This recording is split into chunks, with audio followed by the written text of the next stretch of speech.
Yo, everyone, welcome back. We are going to be starting another discussion for the reprint of Sunshine Christmas, The Fight for the Holy Night. Joining me today is Harvey Kais. Hello. I'm Yo. here. Be sure to check out his, unit review kit for 2023 in the description. I think I still have that there. There is also Zalgus. Hello there. Yo, welcome. And last but not least, Irby. Hello. Love the enthusiasm today. So let's hop right in. Today we'll be starting off with a bit of backtracking with some of the content that had released during the previous event, Marine Races Resort. Starting off with the Assistant Shark. So I'll be covering this super briefly because it is a mob. The Assistant Shark has a few roles, although even if you divide them into roles, they're not very good roles. He is a negligible moving supporter, so he does have that extended vertical movement, and he does have oppression resistance, so that will prevent him from being disabled in movement. And every time he moves, he does have a bit of a 50% chance of protecting allies left and right of him, and he also has a chance of destroying allies in a 2-square cross radius after move at a 60% rate. That would say acceleration, I'm not sure if I said that. But yeah, that's pretty much all his moving support function. He's also a negligible, very negligible column clear. He has a crit plus, which is nice if not for the fact that it is only at a 10% rate. And he does have limit on self on charge. And this charge can be built up if he builds up his charge from the aforementioned acceleration whenever he moves, which is, again, not very likely to happen. He also has a 1.5 times damage advantage against double lock, which he's not going to natively ever take advantage of since he does not inflict it. And his total damage potential, just to let you know why it's not worth it, is when he does activate crit plus, it's about 6.7 thousand damage per square. And when he has his charge up, it will be at 8.9 thousand damage per square. So it's just like not even 10k. And the limit will be at level 100 because if you do have this unit, you should have all 100 copies of him. He is also a minor punisher. That is to say, whenever he's hit, there's a 40% chance the enemy will take 1,000 damage, or rather 1,000 flat damage. In addition to this, he can also bestow allies concentration in a 2-square star radius. It's a very bizarre one on departure. And so you might want him to die. And he also has this peculiar skill, which I think was supposed to be the feature part of his thing. Also, I am looping this music in the wrong way. Let me just reset that. Alright.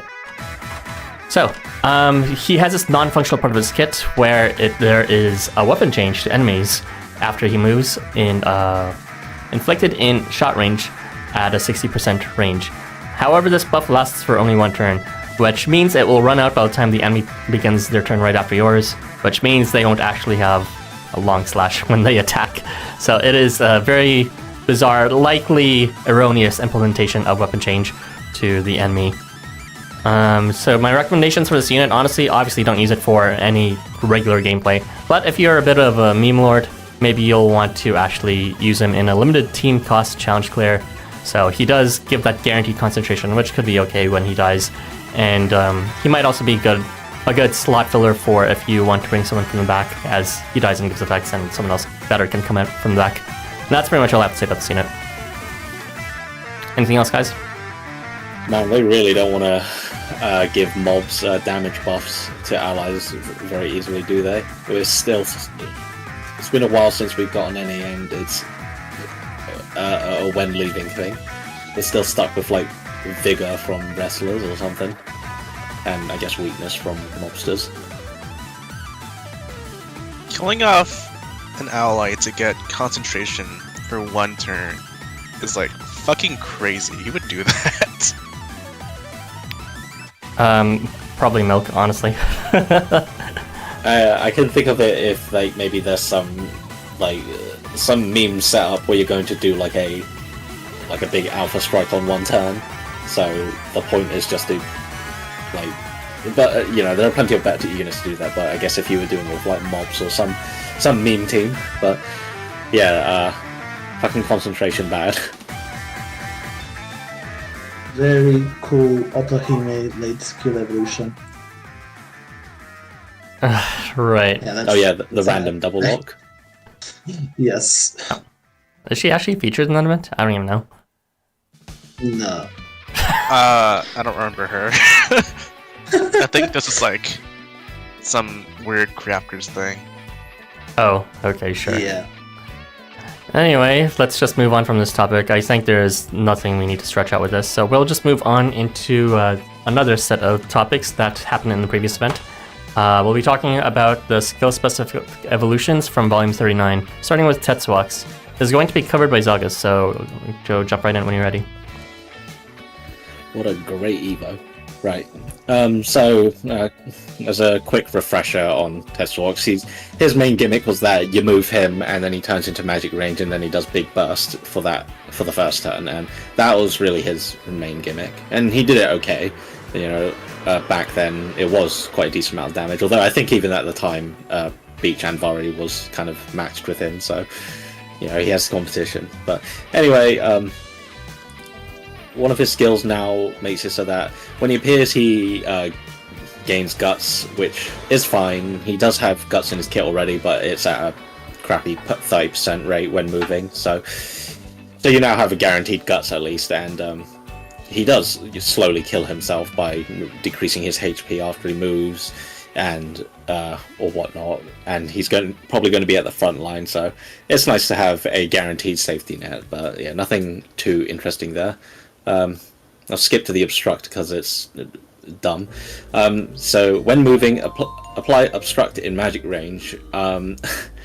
It's a 90% rate, so a good rate, I guess, but it's questionable. Obstruct is already not a very useful stats effect, since it's just dropping their skill activation rate, which doesn't even work on a lot of enemies. Also, Tetsuox can't actually take advantage of it himself. He has nothing that assists him against debuffs or even obstruct. So that's not good. And the only people who would be able to bestow advantage to obstruct is Halloween Alice and Tangaroa Mugen. Halloween Alice does it to all debuffs, and Tangaroa Mugen does it just to obstruct. But it's still not worth it, because Halloween Alice has to move to do that, and Tetsuox also wants to move to give himself weapon change magic, and Tangaroa already spams obstruct, so there's not a particular synergy there with his on move thing, so kind of dumb. A pretty useless part of the skill, honestly. The only the third part is probably the most notable part, which is before hitting, apply Brawn to self and allies adjacent. The trigger rate is 70%, which is mediocre, but at least he's a magic range, so he has many chances to roll for it.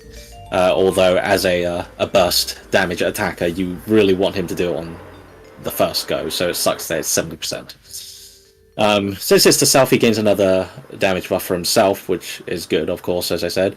And with Brawn, Ardor, and Crit on turn 1, Tetsuox will deal 26.7k damage. As a comparison, Valentine's Velour deals 23.7k damage, assuming he inflicts his paralysis on turn 1. So he's got some comparable damage there, but the big difference is that Velour doesn't need to move, and also Tetsuox's damage only lasts for turn 1, because he only has face start crit, unlike Velour, who can continue to try and fish for his crit on attack. A more apt comparison, I would say, is Beach and Vari, like I said earlier, who can deal 77.1k damage, and Beach and Vari can also deal that for longer because his crit and concentration are on move.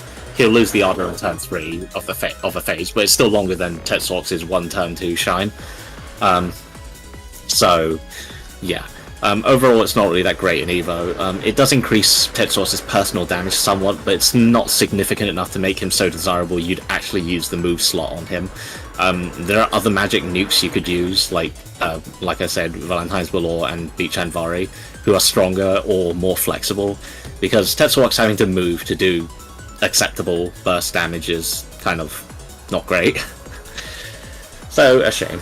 I don't know why they have the obstruct. It's completely useless. Yeah, that's all. Okay. Anyone else has anything else to say? I think the guts should have been there from the start. I don't know why it took so long for them to add the guts to self when appearing. It feels like it's such a vital part of his kit that I don't really know why it was attached just after move guts. I don't know. I feel like he's such a very frail character that ends up being very useful, especially because of his limit on CS, which he charges very fast already. So this brawn to self and guts will also help him with that charge. But yeah, I think this is still a pretty mediocre skill evolution. Mainly because, as August has pointed it out, he still needs to move, and that sucks a lot. Most high damage magic dealers don't need to move when they appear, especially when they only have one turn shine. They especially don't need to move. So this is kind of like a pointless skill evolution, in my opinion. It is cool that he inflicts brawn to allies because it's a very rare buff to bestow outside like 3 or 4 units. But yeah, that's all there is there. Yeah, it would have been nice if they gave us more of an incentive to actually move him. But they just gave us, like, abstracted magic range, which is pretty stinky. I think they took this long to put guts onto him because they thought we would use him more for the on-leave effects, which just didn't really happen. But yeah, this Givo is not that great, unfortunately. Which is sad, because I think he deserves better. Wow. I think I'm the only one who thinks it's a good Evo. Like, granted it's just brawn and it does require move, but it's like you actually need to pull out the world of comparators to understand that Tetsuox's damage is pretty impressive. It's unfair to compare it to Anvari, who is just a step above every other magic damage dealer in the entire game, when it's like he's actually very close to 2nd, 3rd, and 4th place, as an example. Actually, he is 4th place in terms of damage, only falling behind Anvari, of course, and Yoritomo from Valentine's Snow Fight, as well as Kengo when he's at 50% HP. Which, by the way, is after Kengo moves, because he does need to move too. So, as a 4-star unit, placing 4th among these, even doing more damage than Balor, for example, when he gets his paralysis advantage off, is pretty impressive. Even other 5-star damage dealers like Horkei Okami does less, and he also needs to move for his attack up, as an example. So, I do think the reliability, it sucks in terms of it can't be guaranteeable, but the fact that he can do that much for a 4-star is quite nice, I'd say. He has definitive boss killing potential. And yeah, as for the attack up and defense up, I got a better idea of what it was supposed to be intended for. It's not supposed to be, something you intend for Tetsuox to die, but rather as, he's supposed to be a guts tank, but if it fails, you get a consolation prize, which is that. I think that's a better way of framing it.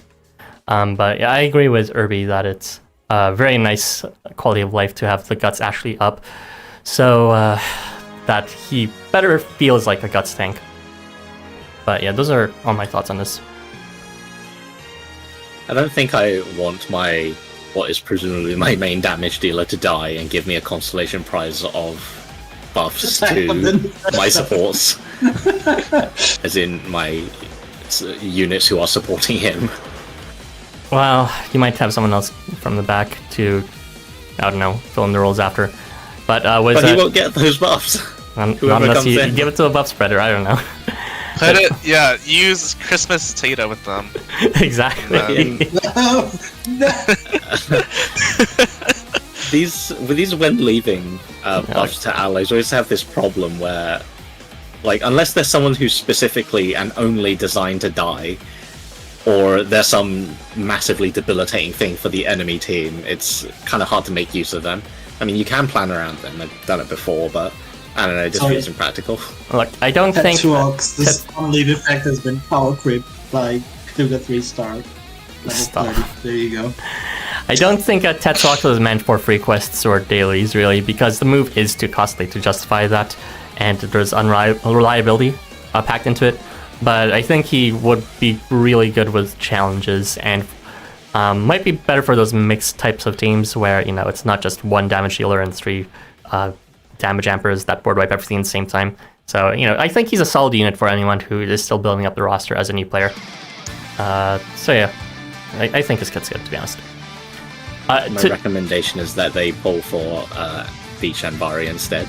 Okay, well, everyone needs to, and everyone needs to skill seed and level seed him, unlike what Irby did, which I'm not even going to talk about right now. But just to give you an idea of the damage scaling, and Vari's damage is 77,000 damage per square, with Ardor Break comes, you know, his usual stuff. That dramatically falls off his third and second place at 32,000 from Yoritomo, and Kengo at 29,000 when he's at 50% HP. Tetsuox is in fourth place at 26,000 damage per square, so he's not even too far off from second and third place at all. Like, it's pretty impressive, to be honest. Anyway, since I forgot to read out the chat for my comments, you're free to read out the entirety, so I'll just go ahead. How dare you? Alright. Hello, Azinu, Companion Shark, Baby Shark, do. I don't actually remember how that song goes, I did hear it before. Let's see, hello, now there's a big boy. Oh yeah, that is Tetsuox.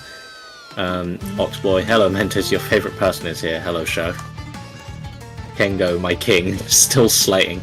Yeah, Kengo is still, I mean, I haven't used him in the dungeon for a while because full Menta teams, but I mean, he's still pretty strong. Tanky dying Oxman. Oh wait, no, I forgot Stream Elements bot running. Robot. You don't need to read that. Yes, I do. He's better than Vapula, huh? I see. In terms of raw damage, but yeah, unlike bull with a gun. You do have to move Tetsuox, unlike Balor, so that's a consideration. But yes, his damage is higher than Balor's. If you're talking in just pure damage numbers, then yes, on their own, Tetsuox will deal more damage on turn 1. Balor has longevity though, since he has a chance of proccing his crit again, and he has the additional countdown on further turns. And of course he doesn't have to move, so you could use someone, you could just like, use Lianan behind him, or something like that. So, yeah, I wouldn't say Tetsuox is better than Balor. Balor's still very flexible. He also charges much faster too, because Tetsuox buff lasts too long, so he's only going to charge fast. I swear to God, you guys are downplaying Tetsuox too much. Like, I know, like, a move is costly, but it's a 4-star. You know, it's pretty good. I mean, I'm not going to say that it's like the best magic range unit ever, but okay, to give you okay. I mean, yeah, the next best 4-star unit is Girimukula at 6.6 thousand damage per square. So that's like not even half, not even a quarter of the damage. There's a huge jump there. So if you're looking for some easy to snipe magic damage, there you go. Yeah, but consider this. Summer Oz is also 4-star. There you go. Okay. Alright, moving on. We will be now talking about... Wait, my boogeyman with Lianan buff say no. The fuck is that? It's the default YouTube emoji. I don't know. I mean, it's weird enough. It's fun. It's a 3-eyed gremlin with what looks like Saturns in her hair. Yeah, so it's just your average Twitter user. I don't know. Yes. Okay. There you go. Okay, so we'll move on to the next. You guys, what's up? Have you guys actually compared their CS damage between Tetsuox and Balor? I didn't bother. I have his charge damage, but I don't have Balor's damage saved.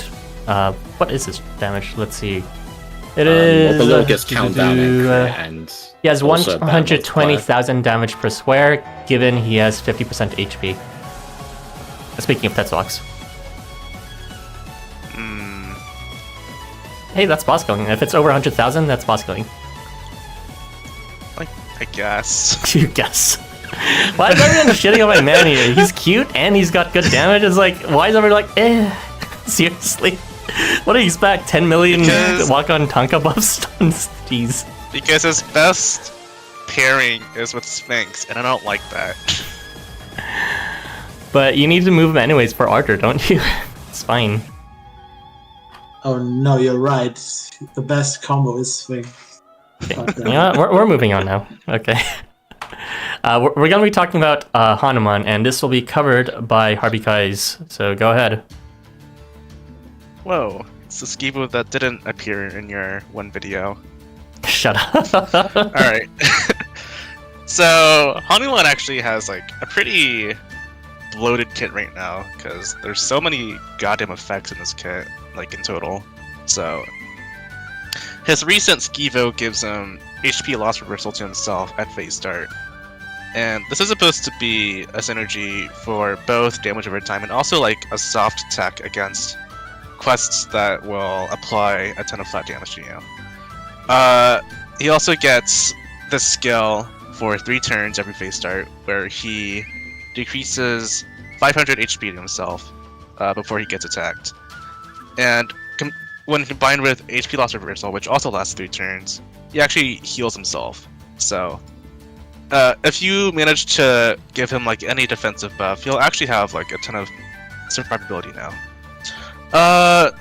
He also gets burn strengthening to himself, where if he has burn, he'll deal 3 times as much damage. And if you didn't know, because I don't think most people would be using this unit, when he misses, he applies burn to himself and also gives himself 50 CP. On top of this, after debuff, he applies weakness to enemies in sight range. So he's going to be a lot more usable in debuff center teams, thinking like Hecate and Shennong. And finally, he has this when appearing, applies concentration to himself. So I think this is like, I don't think concentration is going to be that useful on the first turn. It's just there to make sure that some of his other abilities proc and to give him like a slight damage jump. But it's nice to have regardless. So overall, this is actually like a pretty good Skivo, all things considered, because now he actually gets a lot of survivability from HP loss reversal and the healing before being attacked, and also the burn advantage. The burn advantage actually helps his game plan a lot, because now he has like actual damage to back it up. Plus the snipe range weakness really takes his damage to like another level. I think it's like, actually didn't do any calculations for him, but I can say the numbers after. But yeah, go ahead. Yeah, but yeah, when combined with this ability to like charge really fast when he misses, he's actually a pretty good unit for high difficulty quests, because his CS also gives himself guts and nullify buff to hit units, which the latter isn't gonna be too useful all the time, but it is nice to have. Guts is mainly the more important thing here. Yeah, he's not gonna be like a meta farming unit, because his like game plan is just too inconsistent for those types of quests. But like for, you know, high difficulty quests, and maybe if you want to bring him to the dungeon, he might be useful. And yeah, that's it. Thank you, Harvey guys. You guys can hop in. Harvey, Saugus, either one of you, go ahead. We did it. We finally got the weakness that he had advantage against. Congratulations. That's all I have to say. I just realized I forgot to put that in my calculations. Damn it, I'll modify it right now. Yeah, it's a lot. It's like it's a surprising amount of modifiers. I find it funny. Just like I was trying to read his kit earlier on the left there, and it's so many lines, and you know it's being blocked by the chat. But yeah, I do think it's I mean, it's nice that he gets a pretty fat damage buff, but it does suck that he has to, miss to get the burn. But still, I'm just surprised how much damage he's actually getting. Which, yeah, it seems pretty good, honestly. Probably one of the better evos of this batch. Not saying much. Life wonders. What are you doing? Also, stop with the when appearing concentration, please. Stupid when appearing 2-turn buffs. So bad. When, what's it called? When the evos are larger than the actual base kit. Just because of Hanuman's evo, I started updating the kits moving onwards, or these assets, so that it no longer shows the ARs. Because it's actually like reducing the quality so bad of the text that it's almost unreadable. But yeah, I'd like to just add on that the specific damage values Harvey didn't mention, which I just quickly modified the math for right now. He's doing about 38,000 damage per square when he has concentration and weakness advantage with his weakness and brawn. And he's doing 50,000 damage per square when he has weakness advantage and brawn and burn strengthening. And he is doing 150,000 damage on his charge when he has a weakness advantage and brawn and burn strengthening. So yeah, a lot of that is quite impressive, to be honest, and he can pretty much always have those amps up whenever he does have his charge up. And I kind of get the point of the concentration, because he doesn't start with burn, right? So it ensures his turn 1 damage is also pretty high if you're not going to opt to miss immediately. With that said, if you do choose to attack on turn 1, then his turn 2 is definitely going to be weaker. But yeah, I'd say you'd want to probably bring him in just kind of like a challenge quest, like Harvey said, because he seems to be able to handle just a whole slew of kind of mechanics, since he has a good damage, good defense, and good healing. He can also just immediately use that burn advantage if you bring pretty much just Hecate, her base kit. And you might even go for a meme with Hanuman if you decide to pair him with someone that can make him go net positive in healing every time he's hit. That is to say, who can dramatically reduce damage of the enemies who's attacking him. So this might be Vapula or Gach as an example, since they inflict all range to the enemy. But yeah, that's all my thoughts on Hanuman. He's pretty strong. He's a boss killer, he has a gut stanks, he has all these things, but he's a bit weak when it comes to farming. He's Christmas Fushi at home. A bit. Okay, if that's it, then you are free to read out the chat, Harvey. Alright. Perm, Tetsuox still better. Yo, Monkey Dory looking different. The unit R forgotten has been a review. JK, love you. G. Please stop making kids meta. Stream elements, bot running. Why do you guys keep on reading that? It's your biggest fan. It's the wrong emoji. Monkey. Burn, strengthening, brawn, concentration, weakness, amp, ardor. Please stop. Yeah, I agree. This is like too much for Hanuman. He deserves worse. He's like a 4-year-old unit. There's literally people who need this Skibo more than someone who would barely appear anymore. Stop. God. It is a bit tragic once you finish chapter 14, like what happens with Hanuman, but I'm not gonna say anything. Time for you to start hyping him like you did Eita. Well, Eita is actually useful for farming, but I will tout that Hanuman's actually one of the better all-purpose challenge quest units now. Not saying that all-purpose units are best suited for them, but that's the only thing they're good at, so. Also, I heard you were about to read that out, so stop. We're gonna move on to... No! You can't censor me! I do think it's funny that Hanuman got this skill evolution, but Christmas Yasuyori didn't get anything. I'm angry about that, honestly. Well... It's unfair. How can you be on the Christmas banner and not get an Evo? Or however that meme went. It's okay, I'll wait for the busted ass Evo, just like I waited for all the other busted ass Evos with freaking Eita and Anvari and all that. We'll be moving on to the last Evo of the batch. This is going to be... This Yasuyori out here starving. All as Hanuman. I got a second copy of him, you know, so it's like I really wanted him to be good again, but well, he was never good to be honest. It was just an illusion from the attack bonus. Anyways, I look forward for. Wait, did you get a second copy from? Yeah, I did. Yeah. He's not good. That is very sad news. Okay, we'll be talking about Seth now. This is going to be covered by Salgus. Yes, go ahead.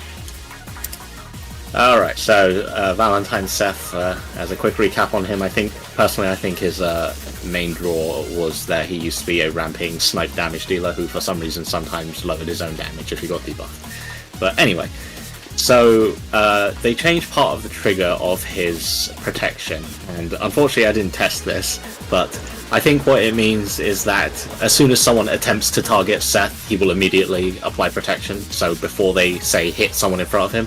If you would like to confirm or deny that.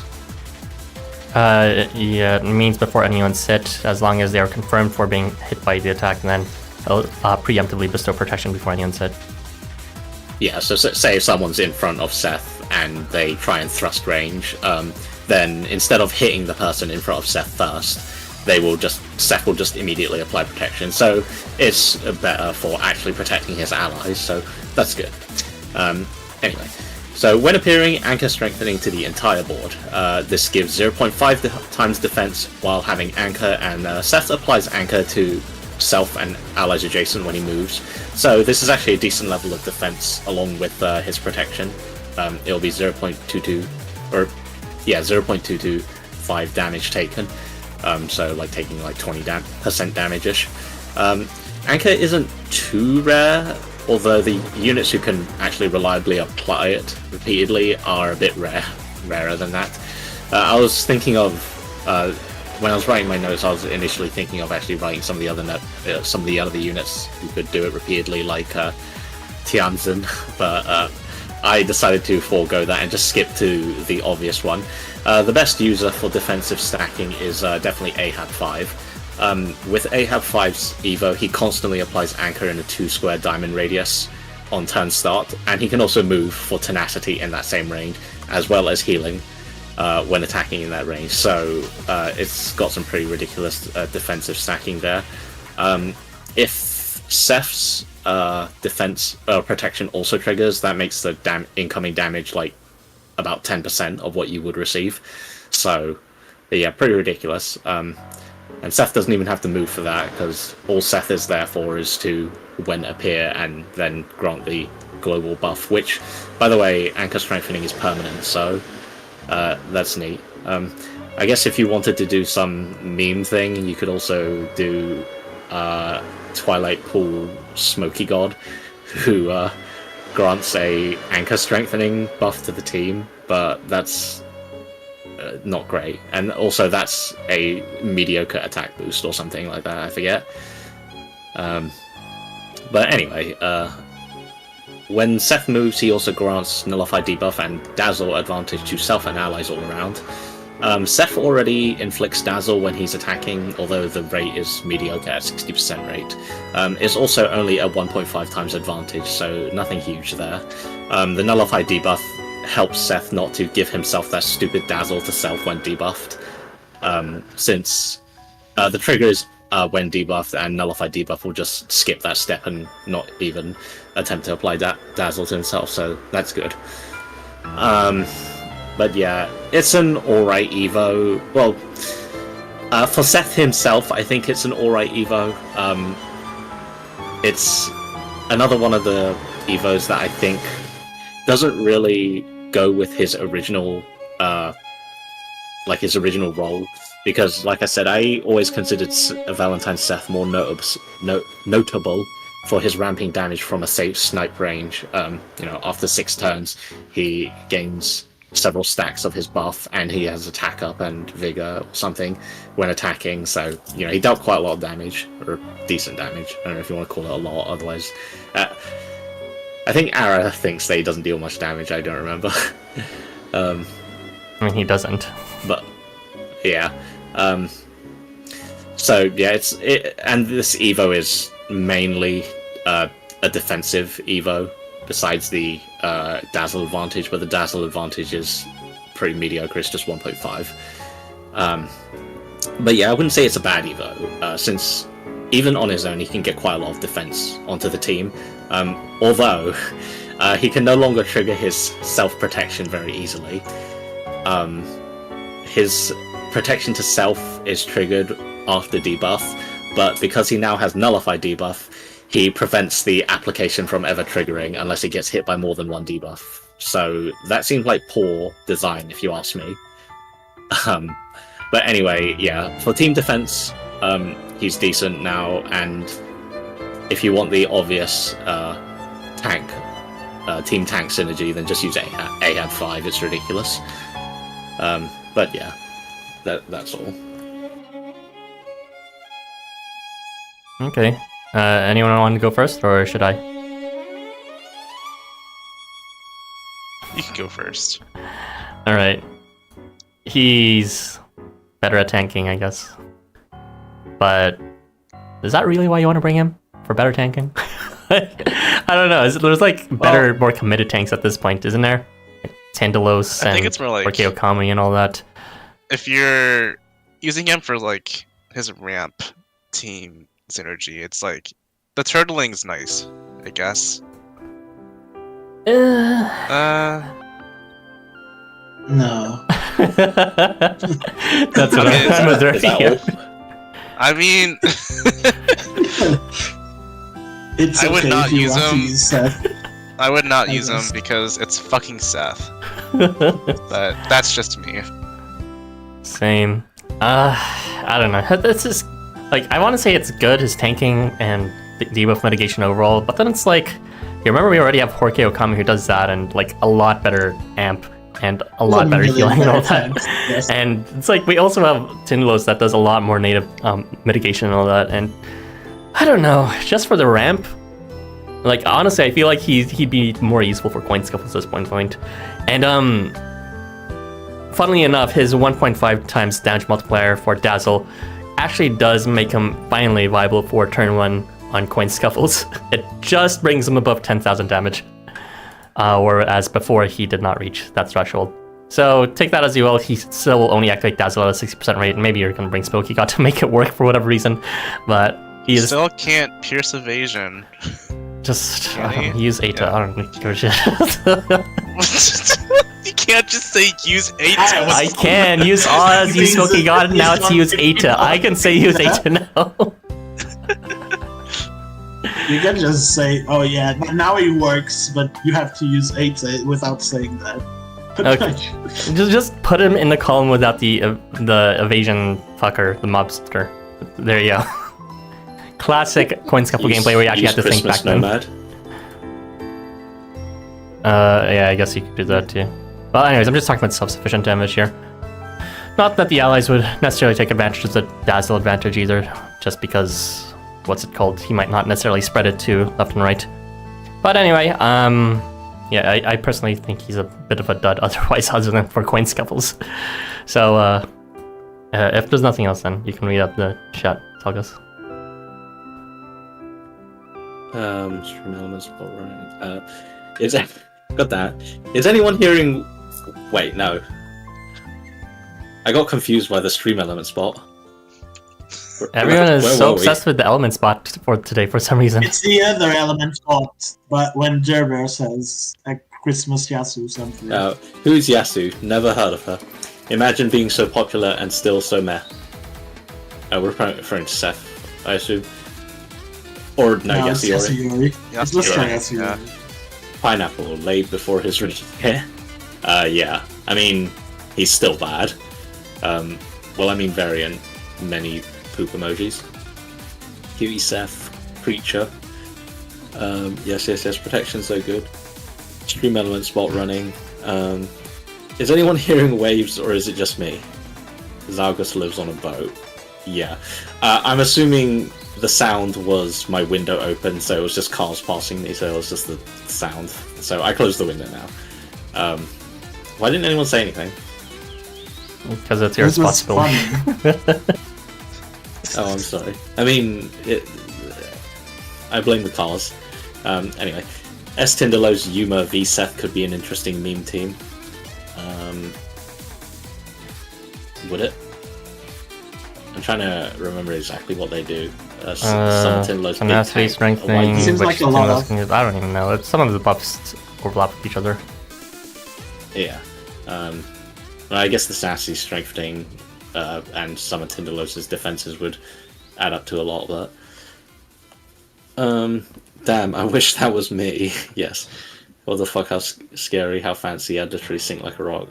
It's crying bear, now you float from your hollow head. Fingers. Wait, Life Wonders ruined V Seth trigger?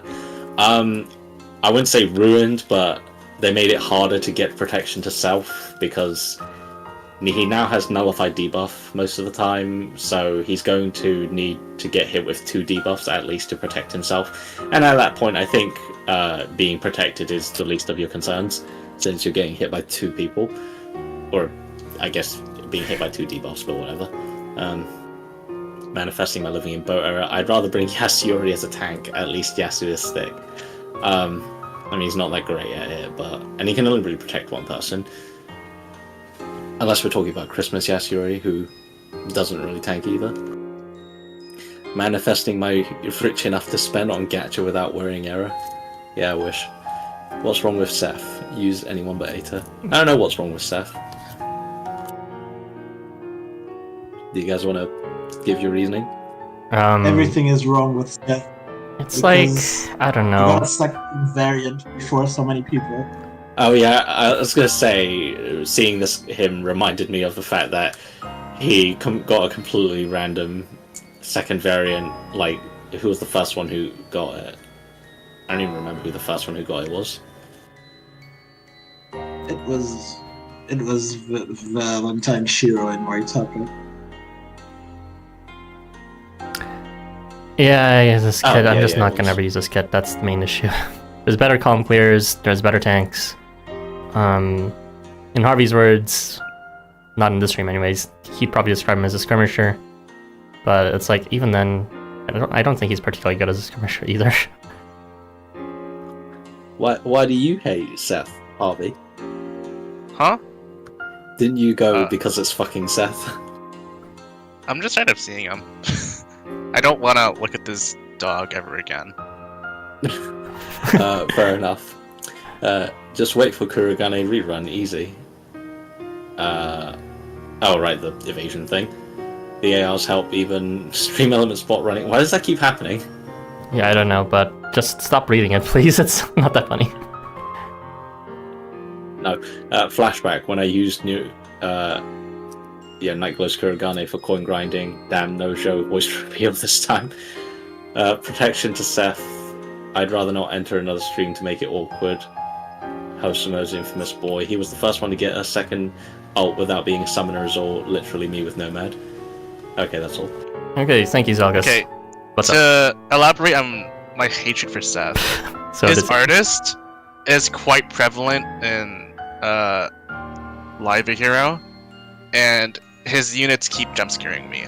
So that's why I don't like this unit. You don't personal like grudge blue tier. Seth with big hands? Yowie hands? I like how there's a set of each color everywhere. If you count, if you just look closely to Housamo and the hero, you'll find a set of each color to complete the rainbow. Jesus Christ. I only Literally. remember Sadayoshi Like offhand. fucking blue, the blue Seth gets a green Seth variant. That's fucking crazy, dude. That's just There's also a red set in there. And then there's a red Shota Seth. Very cool. God. Oh yeah, Kalaski, the guy with the camera. Can we Yeah. just be happy for the fact that Seth's got a second variant early, so we won't ever have to worry about him getting a variant or being relevant for the rest of the game ever again? Honestly, No, I wouldn't 'cause be we have to surprised if worry you about like a Bale. third variant. Oh god, don't Again. even remind me about him. Ugh. Okay. About who? Can we just move on from Seth? I don't want to have this guy on my screen any longer. Okay, we're gonna be There's talking. still a lot of comments to read. Yeah, there's a bit more content, but it's gonna be a breeze once you reach the AR, so no worries. We're gonna be talking about the volume 40 of the skill-specific evolutions now, aka the Sunshine Christmas Bash. We'll be starting off with Z's. So this is going to be covered by someone. Me. Do I not have Z's here in the right order? I do. It's just a second. All right, go ahead. It was supposed to be Choji now, but Yeah, it was supposed to be Choji. Sure. I was like, why can't they find it? Okay, yeah, who cares? We'll start with Z's. Go ahead. Okay.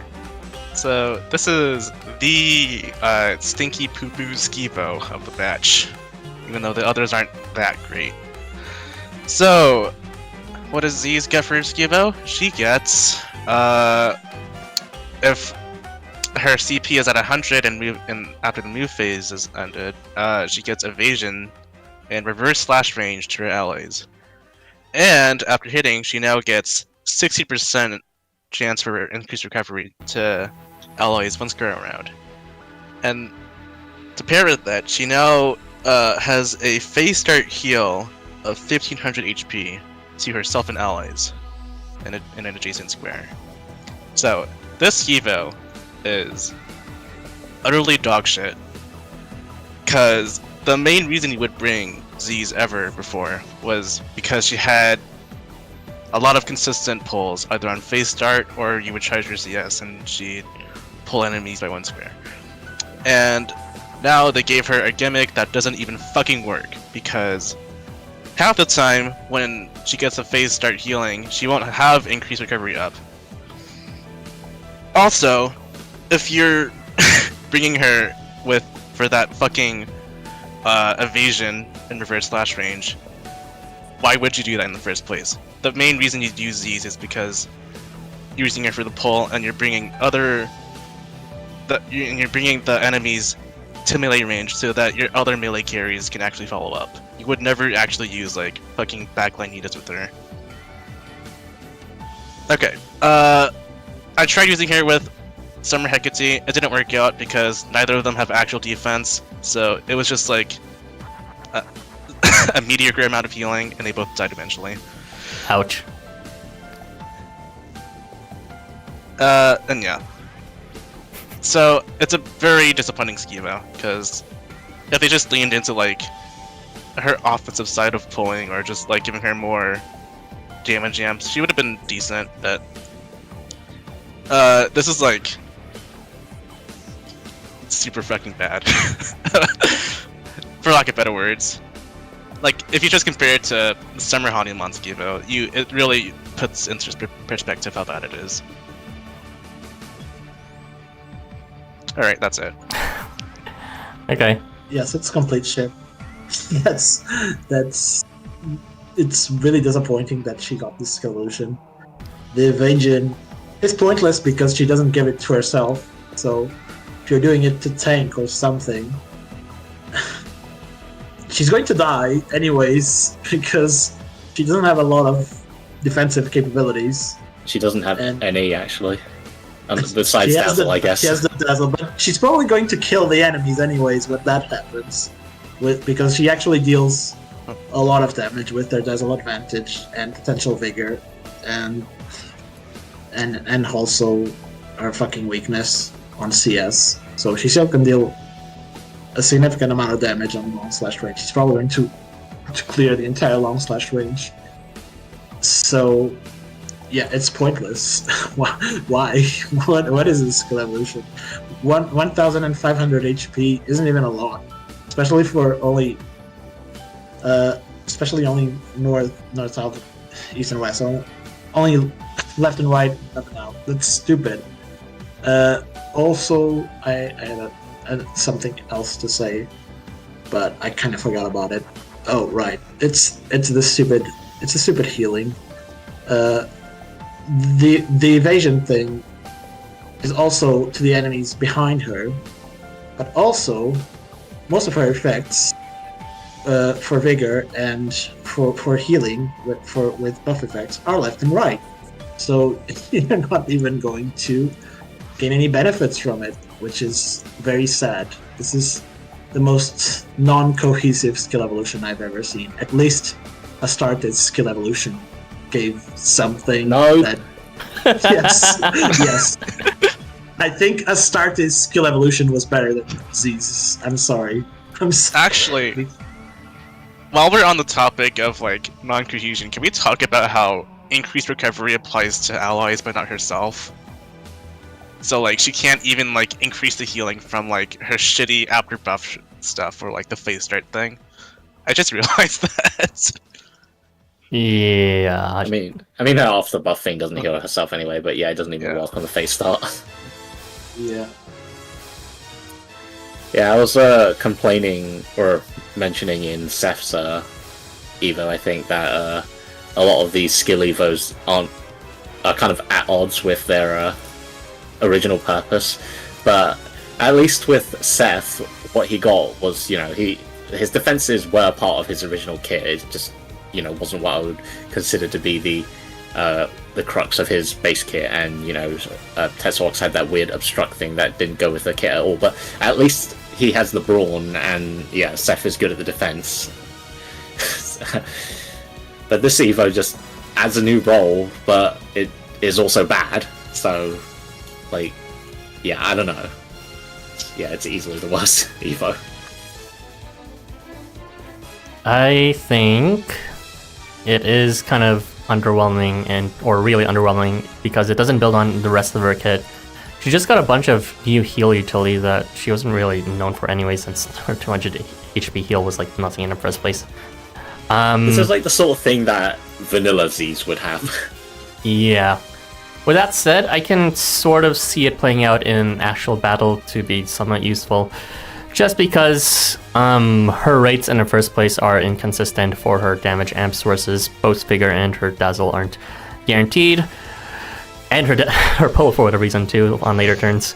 So if she fucking fails to actually activate some of those and they don't deal enough damage, then you're left with a bunch of enemies that are still alive. So at that point, you might go into panic mode, and presumably you're bringing magic damage dealers with Z's, since I guess that's kind of the point, was wide maps and making everyone accessibly hit everyone. You can then bury them behind Z's and give them evasion, which I think the evasion effect kind of works in that sense, but then there's the problem that she doesn't actually get her charged that easily either, since 6 CP is not that much at all. But I can see that thing is so bad though, because this is the term where you get to pull the enemies in, and your fucking units are gonna follow up with it. That's so bad. Yeah. So, presuming if you're in panic mode and they somehow survive one hit, then you can cower in fear and bring them behind, and they'll be safe for the subsequent turns, I guess, if Ziza has 100 CP. So there's the narrative of how it could work.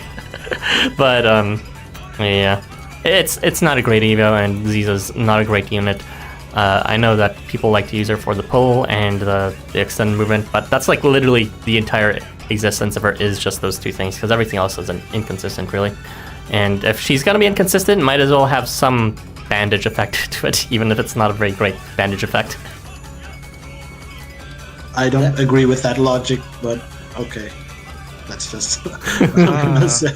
I mean, yes, a better Evo would have been them to actually give a better Evo would have been for them to actually buff the rates for the damage amps and the pull and all that. That would have been better. They went for this way instead, which is a lot worse, but it's still something. Is it something? I don't think so. I don't think it's something either. Right, Skill Evo's acting like she's like a frontline defender like Yasuyori, when that's definitely not what she is. It's very strange. She can charm them, yes, so that she can protect her allies after with evasion. If they're charmed, how are they going to attack the back line? Oh, I tell you what, this Evo is not charming me, so... Were you waiting for that all this time? Instead. No, I only thought that just now. Do you think they gave her this shitty-ass evasion because, like, she can't charm on CS? I think that's probably part of the reasoning, but if it is, it's maybe she very should have given it stupid. to herself instead as well, then. Yes! I think it would be more important if she got the evasion instead of everyone behind her. That's stupid. But okay. There's half a narrative going there, but it's not a very good narrative. You can you can read up the chat now, Harvey. Alright, where did we leave off?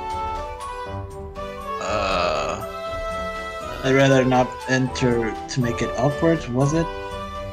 No. It was. I think it was literally me with Nomad. Okay. Yeah, those are. Oh, Literally me with Nomad, Chubby Chaser, Seth jump scare, Chaos Steps. Yeah, there's a lot of them. Go around the corner in Life Wonders HQ and you'll get a different Seth. People still waiting for Bale alt. Oh yeah, there's a think- black Seth. Or purple, I guess. Shadow Seth, literally. Mommy Milkies, Mommy, Shinigami Who. I'm joking, I love her, shush. SRA. Oh, it's a phase start heal. I thought it was on movement. I didn't bother to read. Yeah, imagine giving this unit like movement skills. That'd be crazy. Stream elements bot running. Hi, Stop. Why they keep giving the heal buff boost to units without heal buffs? Yeah, it's awful. The G's controversy is real. It's not really controversial to say that she's just bad. I mean, she was like decent on release. That was like 2020. That was a long time ago. This buff would be insane on Perm Z's, just getting evasion and guts. Yeah, it would be. it would be very good, as was mentioned before. Kalaski, Live Hero, is 28 years old, so he's just short. Sure, Jan. Sure, Jen. I don't like that voice that he has, compared with like a really chibi style like anatomy that accompanies him. I think he kind of looks ugly, personally. Like, there's something about the way his face is drawn is like worse than Seth and, well, every of the other Seths, I guess. Well, it's because he's like an actual alien, I guess, so that's why he looks a little uncanny. I mean, Sadayoshi looks fine. Besides his yaoi hands, but those are his gauntlets, I think. Have you seen his summer variant art for Sadayoshi? I only gave it a brief look. His waist is so snatched. Like, if you compare it to his arms. Okay, he's not short. His species age at a different speed. Yeah, I don't care. Same. It is like the best response. True. Okay. Moving on. By the way, Ara, I saw that. No, you didn't. We'll now be talking. He's deleting the stream bots. No. Cease! I don't know why it's so active today. I'm gonna probably have to deactivate it after the stream, but it never did this in any other stream. Anyways, we're gonna be talking about Choji now. This is going to be covered by Irby this time, so go ahead. Sorry to switch the order, by the way. Oh my god, it's everyone's favorite event farming unit. Choji is getting a skill evolution, which is definitely not as bad as these, for sure. Not even close. So Choji's thing was, he was kind of like a very shitty column clearer that wasn't really a column clearer, that didn't really have any specific buffs outside of blessing strengthening and advantage against blessing on his CS or whatever. So now he got a new thing going on for him. So none of that was touched. So he's still going to be dealing the same amount of damage as he was before, still charging at the exact same rate as before. He just got an added functionality of being a attack buffer to allies through two different means. His blessing strengthening it now applies to everyone on the whole board, which is basically a 2x damage buff while everyone has blessing, which is okay. It's pretty good to have this sort of buff, especially since Blessing is incredibly common, if not the most common buff in the entire game, barring maybe Ardor or something. So that's pretty nice. Having this sort of board-wide attack buff is really good because it stacks with every other common attack buff. So that's something, I guess. The problem with this is that he doesn't have any reliable way of applying Blessing to his allies. His only way to apply Blessing to allies is after buff effect at 40%, which is honestly not that low considering the amount of phase start buffs he has. But the problem with that is that all of this is going to happen on the very first turn, and you have little control of these buffs.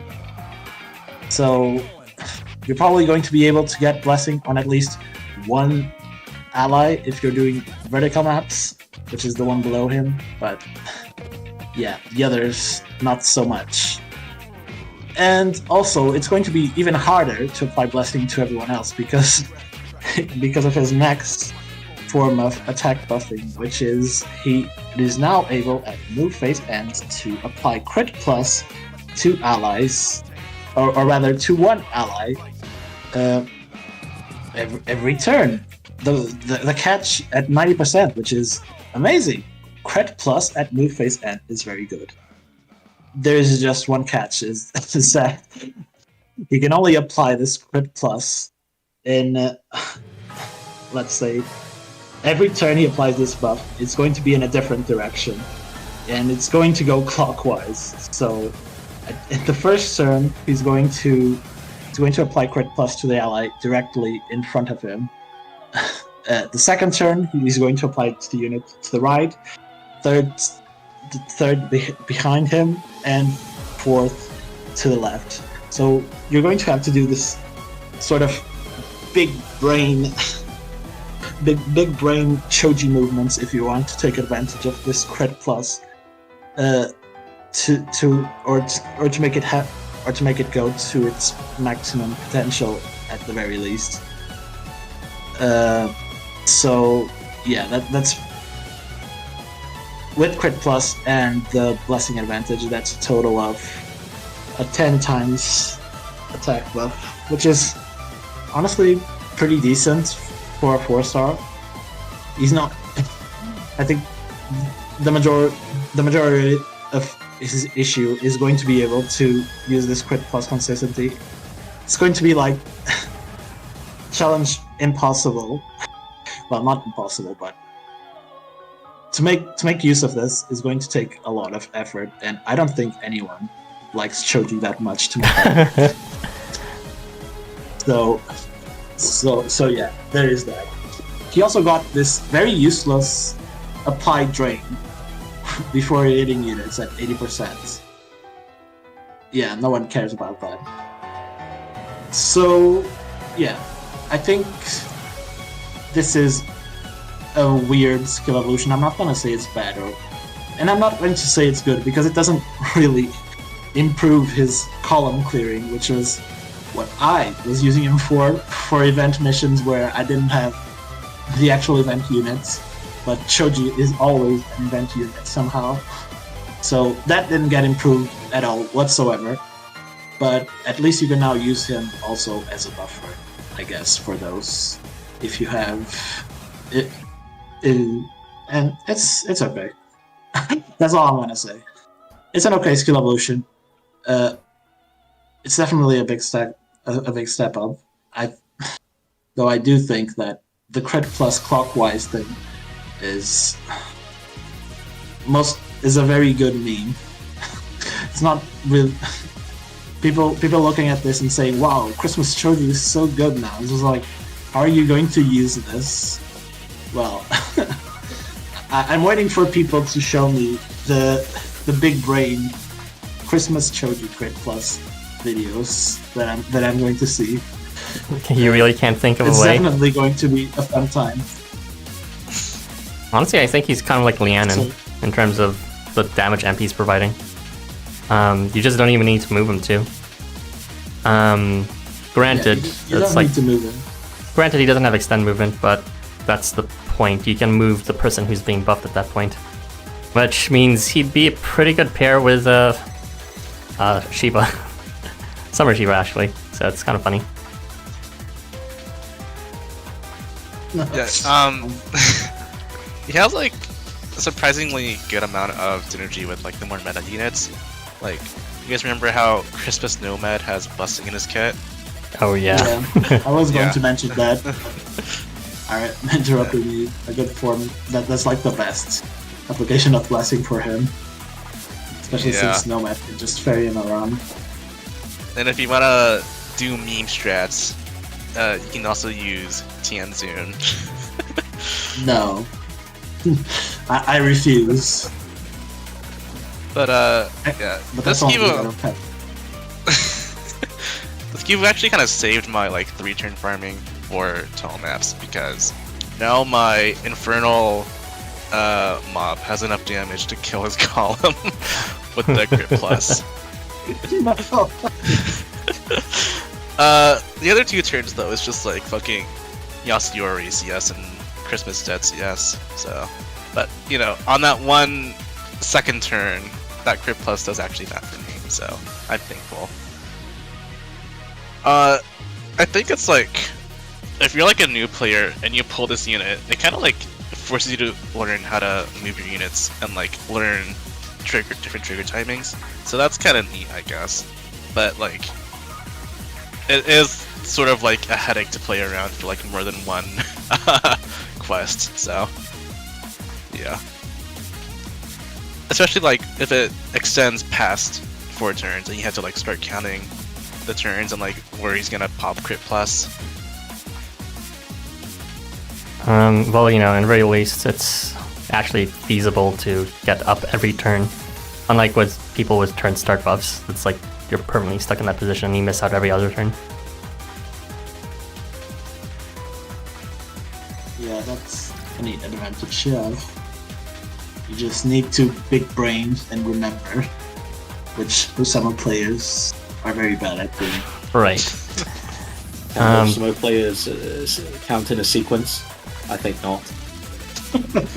I have a short selection of units that natively come with Blessing that you might want to consider bringing with. There's like a Typhon. He has Blessing if you remember when he's... I forgot when he gets it, but it's pretty easy to get it. And then there's Claude if you want to use him. Babalon's Claude, that is. And Jacob if you want to use him for Osbeams. And Ketchi...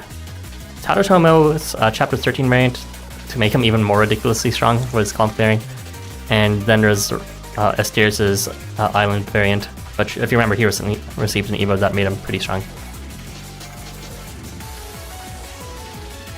I forgot he got an Evo. Not that. Okay. Was I interrupting you, August? I felt like you were about to say something. Nothing important. I was just saying that I am glad that it is a move, face, and end trigger timing, because this is the sort of ability that I just expect to be on move, which would suck for Choji, because you probably don't really want to be wasting your move slot on him. So it's nice that he has that. I actually did initially automatically read it as when moving, so yeah, nice to see that it is not that. But I was thinking about... I'm kind of sad that the first trigger timing is above and not below, because I was thinking to myself, I wonder if I could use this with Oscar, which would be a mediocre idea, but yeah, I was thinking about that, but that would never work because he doesn't have expanded movement, so that sucks. But yeah, I like this Evo, and I still think it's going along with the whole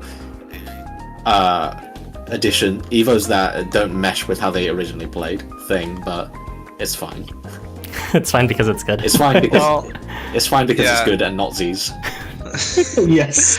I was gonna Yes, complain about that exactly. too. It's like, why would they give Choji a fucking like alternate role that actually works, and then Z's gets Nothing. fucking barely anything? The misogyny in this game is real. I can't believe this. Leonan still exists, so... Does she though? Yeah. Okay, you Yes, can read out the chat, unfortunately. by the way, Irby. And by the way, get ready, because I got the order wrong, you're gonna be talking again right after, so... Yeah. No, okay. Sorry. Stream element spot running. My man. Choji, it's the best damage dealer in the missionaries. Well, not anymore. Thankfully. That was very sad. Stream elements spot running. You really don't need to read that every time. Dude, people are saying it. Good boy gets good buff. He got the Maria cake. The triple CS, cute Showy chap quadruple if you count his name. Choji doing the cha-cha real smooth. Don't say that name. What? Nothing. I can definitely make use with this skill evolution. I've already calculated how this would work. Brain emoji. You can also stack his blessing strengthening with the late boogeyman AR strengthening apparently. I like Choji, but I don't have him. In the end, Christmas Choji is the one who redeemed the missionaries. That is sad, but I'm afraid that might be true. That's actually true now. I He think didn't that it complete- might be. I think he's the best missionary buffer. Like when it comes to offensive buffing. Did we even have any others The before him? saddest I don't even know. Ever. This is the saddest timeline. I think the only other attack buffer from the missionaries is like what? Summer Maria It's and Gabriel 5 Yeah, or it's something. Gabriel with ardor. Awful. Life Funders hates women era. Yasu is next, right? Yes. Yasu isn't in this discussion since he didn't get an Evo. Yasu is next. It's a joke. Okay, it's fine. I'm reminded of the previous Missionaries Evo. It was Summer Maria, wasn't it? And it was bad. Yes. Or mediocre. I remember she applied like she had ardor if she got hit because of the stupid beach babe. And that's it. That's all I remember. Her Evo made her like a bootleg blow unit with a worse multiplier. Oh, the crit plus plus. But Yeah, only that thing. to the first unit she hits. Very cool. And then she gets crit plus resistance for the next turn. How do you guys remember the Very worst cool. Evos as well as the best Evos? Jeez. Just let it leave Because your those mind. are the most memorable ones. Yeah, Who remembers it's- about the mid Evos? The worse they are, the more likely Milka's gonna use them for a video. Didn't he end up using Maria for a video? Yeah, who like no one is going to remember Valentine Seth's Evo. Honestly, tomorrow, no one will remember it. It's gone. It's okay. Everyone's mind. That's appropriate I since no one remember- remembered Valentine's Nest as a whole either. I remember it insofar as Ahab 5 would love this, and that's about it. Yes. Okay, let's just move on to the next topic then. This will be the last of the Evo batch, so this will be actually the last longer topic since everything else is just ARs after. Well, this will be Irby again covering it. I'm sorry, but you will have to talk even longer. This is why ordering is important, but I screwed up the image order, so you'll have to deal. Good luck. Now you should be the ones talking because you're the one who has to. Just kidding. If you want, I took notes on him, but it's, you know, I don't want to take your thunder. Okay. It's a very simple skill evolution anyways. So Christmas Stat was a very shitty unit. Now he's slightly less shit. He now gets a new thing in his kit, which is CS on when he appears. He gets his CP to 100 immediately. That's very cool because, well, slightly cool because he already had burn weakening to all enemies on phase start, and the best application of burn is through his CS. So that means he's going to be providing a very minor attack boost to the rest of the team that attacks right after him. So that's pretty neat. He's also going to deal slightly more damage with his CS because now when his CP is 100, he also gets limit to self. at a pretty good rate. This can be guaranteed with his acceleration thing, but not on the first turn, which is sad. But yeah. His damage increased a little bit with his CS, although it's still not very close to stuff like heroin, so it's okay. He also got new means of charging his CP through his afterbuff arousal, which is 70%, mostly because to compensate or rather, because of, if people remember, Christmas Dad, which probably don't, Christmas Dad gains plus 20% skill activation rate whenever he has acceleration, and the way he applies acceleration to himself is through moving him. So because of this acceleration strengthening, most of his skill activations are 70%, which in the end become 90% with acceleration strengthening. And that is the point of these very weak skill activation rates on the rest of his kit. You're supposed to move him at least once every 3 turns, so you can get better skill rates for his skills. On top of this arousal, which is a very minuscule amount of CP, he also gets combo to self on if he has less than half of HP, half of his CP, which is going to significantly boost his TP generation, because now with this combo he's going to be able to gain a lot more CP by attacking, but especially through his on miss CP to self, that he gains 20 CP to himself whenever he misses. So with this combo he's going to be able to bestow to himself 40 CP in a single turn, on top of potentially even getting the arousal from the afterbuff effect, and that's going to amount to 50 CP, which is pretty decent. And I'm not even taking into account the acceleration as well. So he's going to charge his CS a lot faster and a lot more consistently now, at least. So that's pretty neat. Unfortunately, his roles didn't change that much. He's still got the art of protection thing, the kind of like mixed support mentality,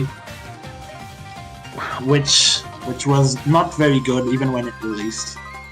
But at least now he's got a means to self-charge himself a lot quicker, and he can now be kind of like one of those units that you're going to bring. Okay, for the first phase, I'm going to clear the board with Christmas Dad with a bunch of buffs, and then on the next turn, after having moved my Christmas Dad, because he has extended movement, he's going to be really helpful to end up ferrying the rest of the units around.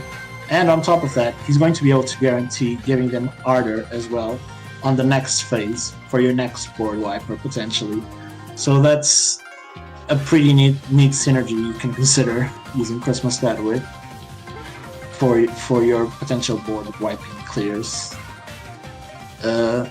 His defensive functionality didn't improve much, but honestly, it sucked already, so I'm glad it didn't.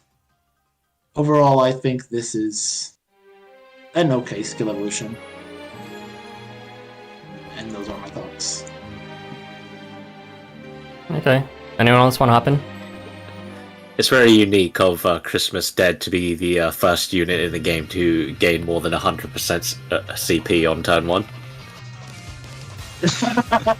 Yeah, it's bizarre. That's not true. No. But yeah, that is true. They should have made it 80 CP.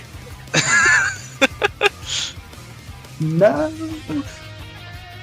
I was gonna say, like, Halloween Toji synergy, but, like, they're actually the same trigger timing, so I don't know why you said that. I actually thought this Eva was pretty good. Like, Christmas Dead isn't, like, a totally great unit right now, but, like, the skew itself is, like, pretty substantial. Because it does give him, like, an actual new rule of being like a viable turn 1 Board Viper, which is like 1 extra like buff from another unit. He's actually quite nice for farming. I think it's a bit deceptive though, because you know, event units get the attack boost, but like the arousal does like help him get his CS on turn 3 a surprising amount of times. So yeah, in terms of like consistent board vaping, he's actually pretty good. I'd say if you pair him with like other buffers. I think he just like lacks like self-sufficient means though, in terms of like, because he is like kind of tethered to these other supports that need to boost his damage otherwise. Because if it weren't for the attack boost at the current event, I'd expect him to like not clear jack shit. But yeah.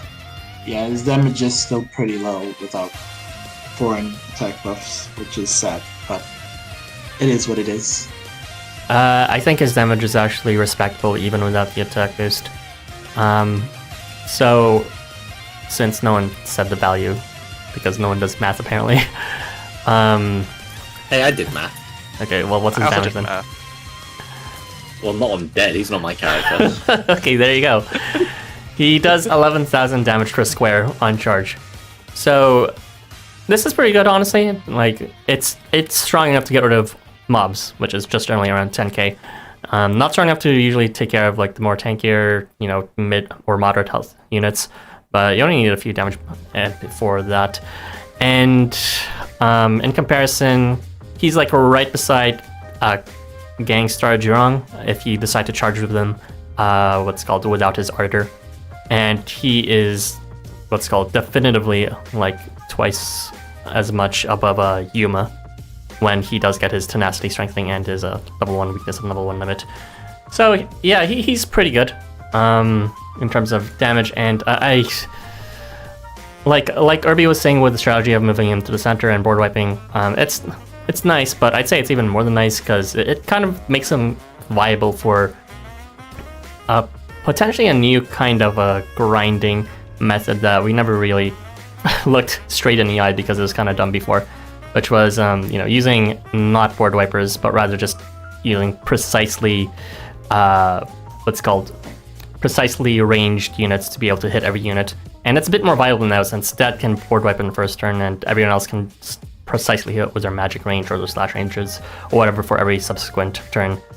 And yeah, because of that, I do think he does have decent potential for farming and some kinds of quests. Even in like tall maps, because even if he's not doing the damage himself, he can take the first phase and he can amp allies a bit, guaranteedly by the second phase. So there's a lot going on with that makes him more than just okay. I'd say he's quite good. It's just that, you know, he doesn't get a chance to shine when you compare him with the absolute staples like Oscar and all that. There's a bit of a sliver there in terms of a new potential. Because unlike Oscar, Dead can actually start doing those repositioning setups and let you do that precise attacking.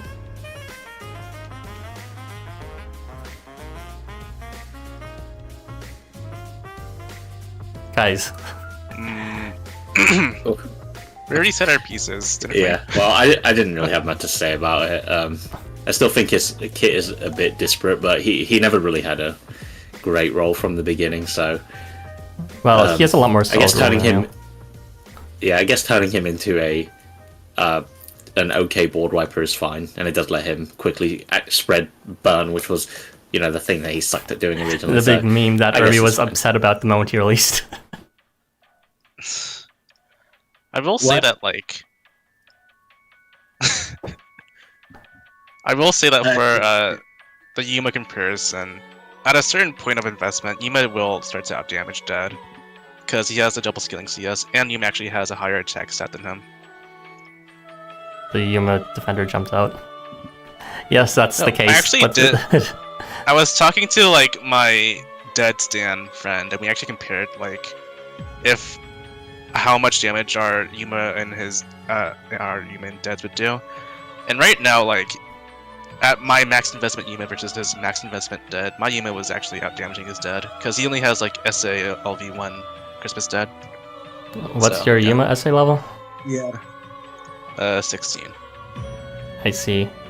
I guess that I decent. thought you were You going to can say even- 60 for a moment. Yeah. You don't even need to get SA. You can just spend some certificates in these statements, and you can already up them as dead. There you go. Okay, we got it. Guild affiliations, No. that is guildless. We got it. All right. You can read out the chat for this last set, Irby. So go ahead. No guilds. Guilds. Yes. I'm working on a video for pull suggestions though, so look forward to that. Wait, Yasu didn't get an evil? Like, actually, wow. Yasu would get one. He's on my bed right now. He's beside me. Cute. Guys, you skipped Yasuyori. Guys, you skipped Yasuyori.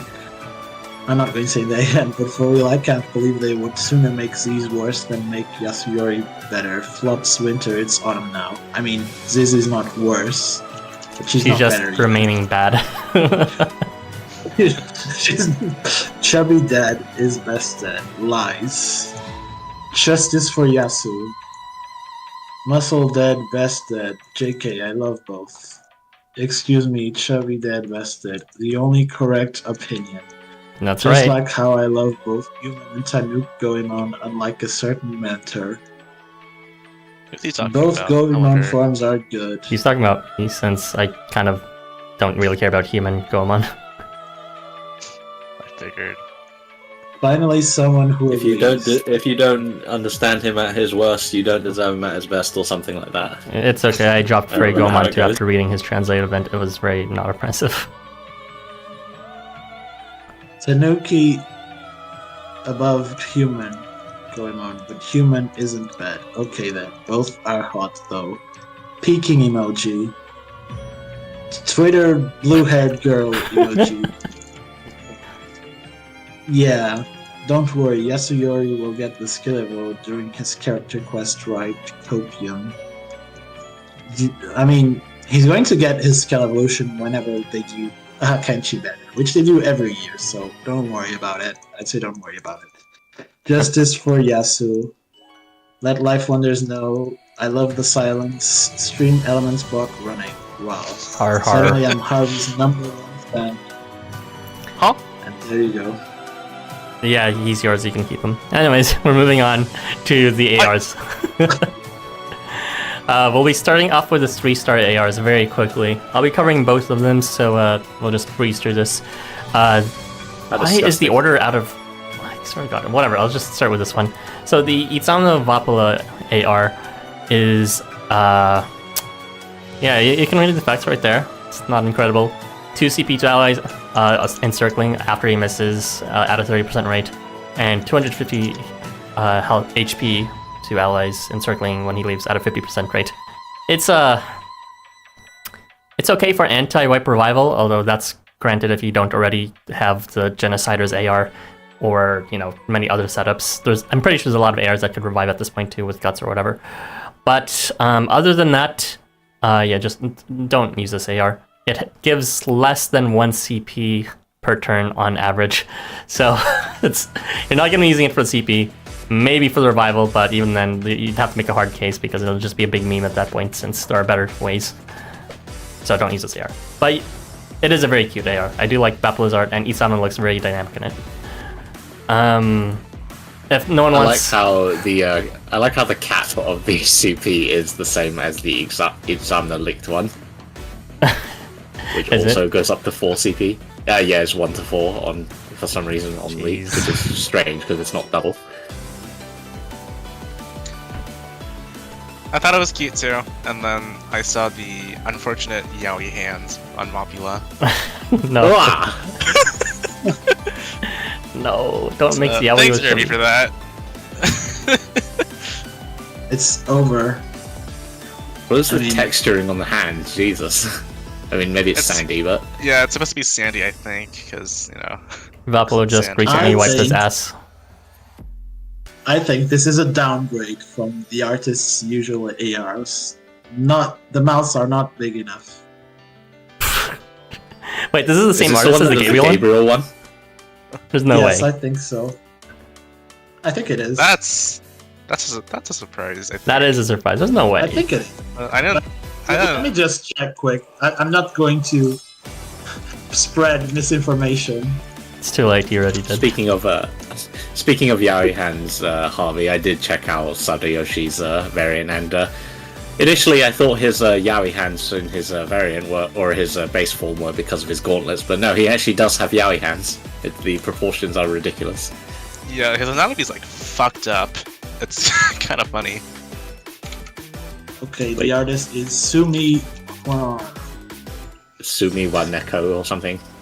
Yeah. Yes, it is the great Gabriel. Oh wow, they're really good. Right. They have such a broad art style. Then honestly, they gave besides the hands, they gave Vapula justice, because usually when people draw chubby characters, they are fucking terrible at it if they've never drawn chubby characters before. And Itzamna, aka Scalies are in general very difficult to draw, and I think they did. She did justice to both very, very well. I It's think definitely an upgrade from that fucking U-mouth Seth one. I think. The overly stylized one. Yeah, no thanks. I think someone should Photoshop the Gabriel mouth of a Vapula. Yes. Please no. Okay, we're gonna move on. There's nothing to talk about this. We're gonna talk about the art. Okay, so I'm talking about the Z's Babalon AR as well. It's... You can inflict drain to enemies after a move at a 35% rate.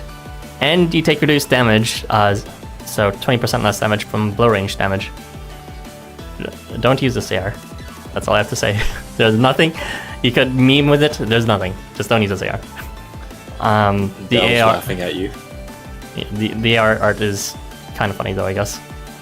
Someone said it's like You use it with Festival Furifumi when you can't miss the room attack. So you can apply drain anyways. Are Z's boobs getting bigger? yes, that's what you're gonna be suffocated by. Yes. Obligatory awooga sound effect. Literally the most horny AR of the bench. Thank you, Harvey. Thank you, Harvey, for the soundboard. Okay, I'll just read out the chat since there's nothing to comment on for this. Let's see. Itzamna looks so cute. Yeah, he really does. But we talked about how good the art is. Vapula, yaoi hands, please don't bring it up. Best Gramps and the cutest line. They definitely both got some really good justice, and you know, it's either hit or miss when it comes to these disparate artists capturing them well or not. Actually, I'm gonna keep unbullying Ara though. Yeah, sure, you do that. Vapula's so cute. Lamau, Vapula's so cute. What are yaoi hands if just big hands than that very Bara character? Am I having a stroke? What do you have stats on? It was the OJT one, the freebie AR, and I didn't realize she drew that one too, but it looked like Guillemot became a twink and Seth became a Yu-Gi-Oh character. Double Mommy. I mean, isn't he already? He has the spiky hair. Yeah, he is, but somehow they made it even look more like that, like a 90s anime. Someone's got to show me later Licho's Wet Dream AR. It's like that one image that where Licho's about to blow a gasket. Moms, I love this. I was AR. actually thinking of that one people meme where the one he fell over. Yeah. Yeah. I was thinking about that just now. That one. So this is the other Licho perspective, what you see from the. Someone needs to make that meme pronto. Upcoming thumbnail for a video from someone. No. Alright, someone make it happen. Standing over me, she makes me Yauga. What do you mean became? Yeah, they were always large, honestly. Disproportionately large. But it's fine, because, like, yeah, plenty of big bazongas and guys, might as well have them for girls. Alright, that's it for that, What's up? That Seth Guillemot AR never reprinted, did it? No, it didn't. A lot of the commemorative ARs from the beginning never printed, so I got kind of scammed and I'm left with like level 87 or 93 for a lot of them. Thankfully, they're reprinting some of them now. I love it and level 92 or like 91, whatever. Yeah. I was like, surely this will reprint. I didn't even realize they would be commemorative at the end like that. I mean, at least this stupid Tetsuya nutting while looking up is finally printing after 10 million years, but yeah, we're not likely to see. This is the worst timeline. It really is. I mean, the Tetsuya one, we kind of expected it to happen, I guess, since it actually printed during Sunshine Christmas, so it makes So did a lot of other ARs, but we never saw those again. Well, But no, we had no way because of... the Guillemot Seth one came in like the Desert Journey rerun, so... Okay, but we had it's no not way going of to predicting again. it, because these commemorative ARs were very new in first place, right? So... I just figured they would print again eventually or become available for redemption. Nope. Anyway, we're going to be talking about the 4-star ARs now, or starting with the Ryota Choji one.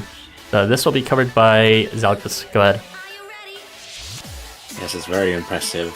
So this one grants, after moving, increased recovery to self and allies in front. So it's only at a 40% base rate. Increased recovery itself doesn't scale, at least. But it's not really the sort of thing you would rely on. And the other effect is, after debuff, apply protection to self at a base rate of 40.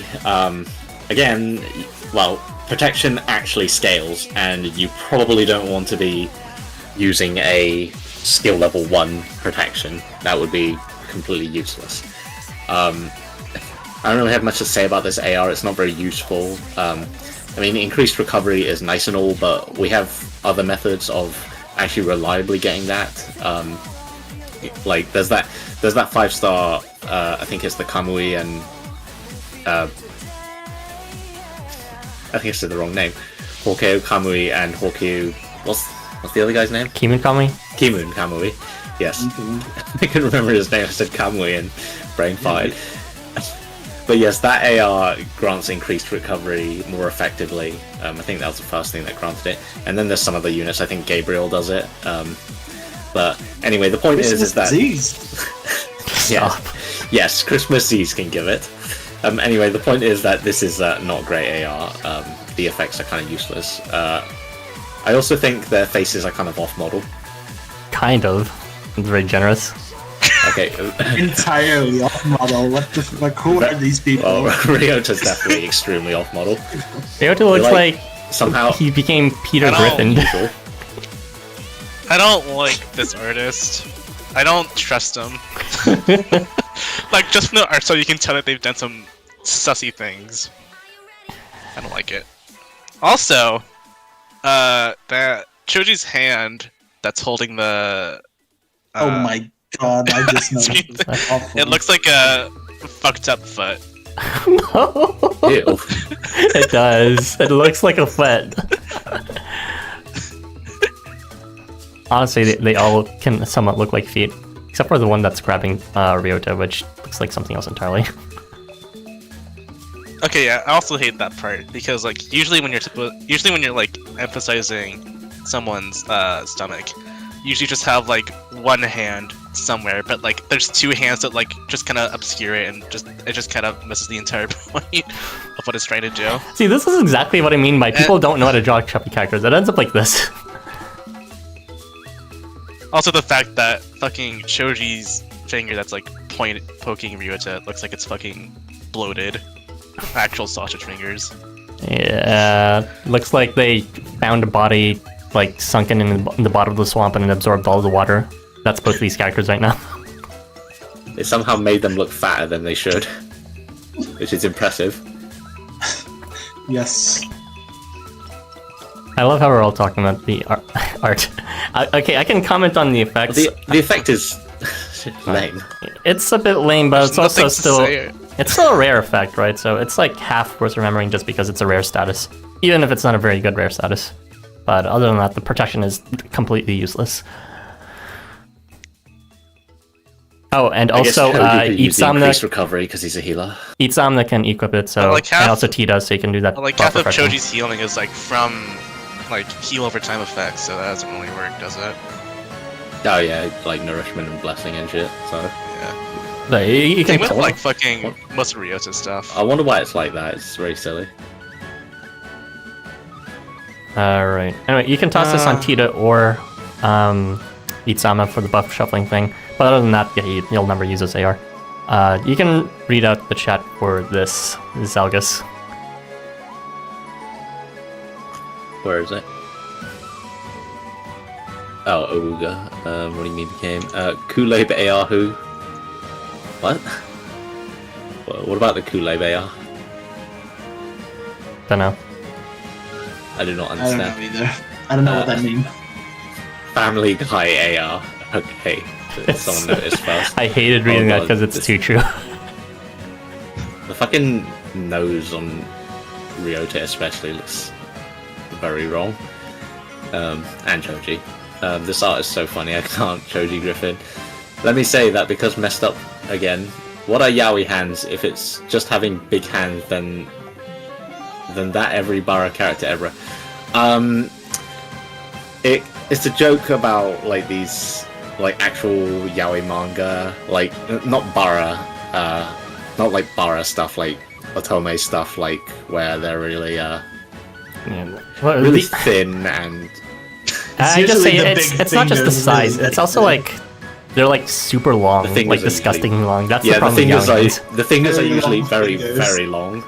And in fact, that Vapula one was a good example because his fingers were very long in comparison to the rest of his hands. They're usually spindlier than that, but yeah, it's yaoi hands has kind of just become a generic term these days for overly big hands, but It's big very fingers. Like these are not yaoi hands. What very you're seeing right now, lengthy. they're like large, but like, they're not yaoi hands. But they are still disgusting. yeah.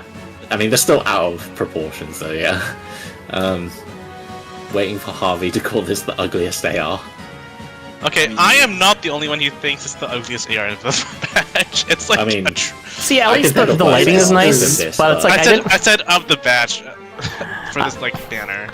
I thought the lighting was nice, but the first time I saw this AR or noticed its existence was on the first look stream, and I saw it as a fucking icon.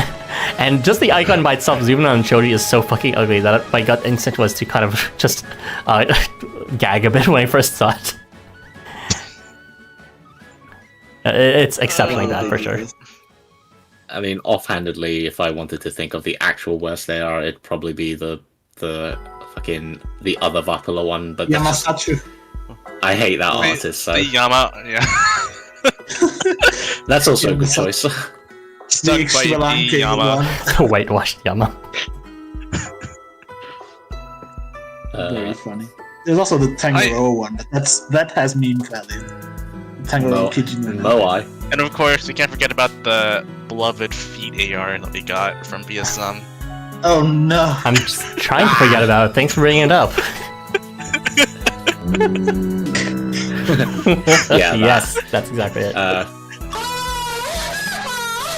Sorry, That's a bit much. I did Wrong not mean to reaction touch to feet. that. it's it seems today that all you see chubby AR violence movie. Oh, this fucking Family Guy intro song.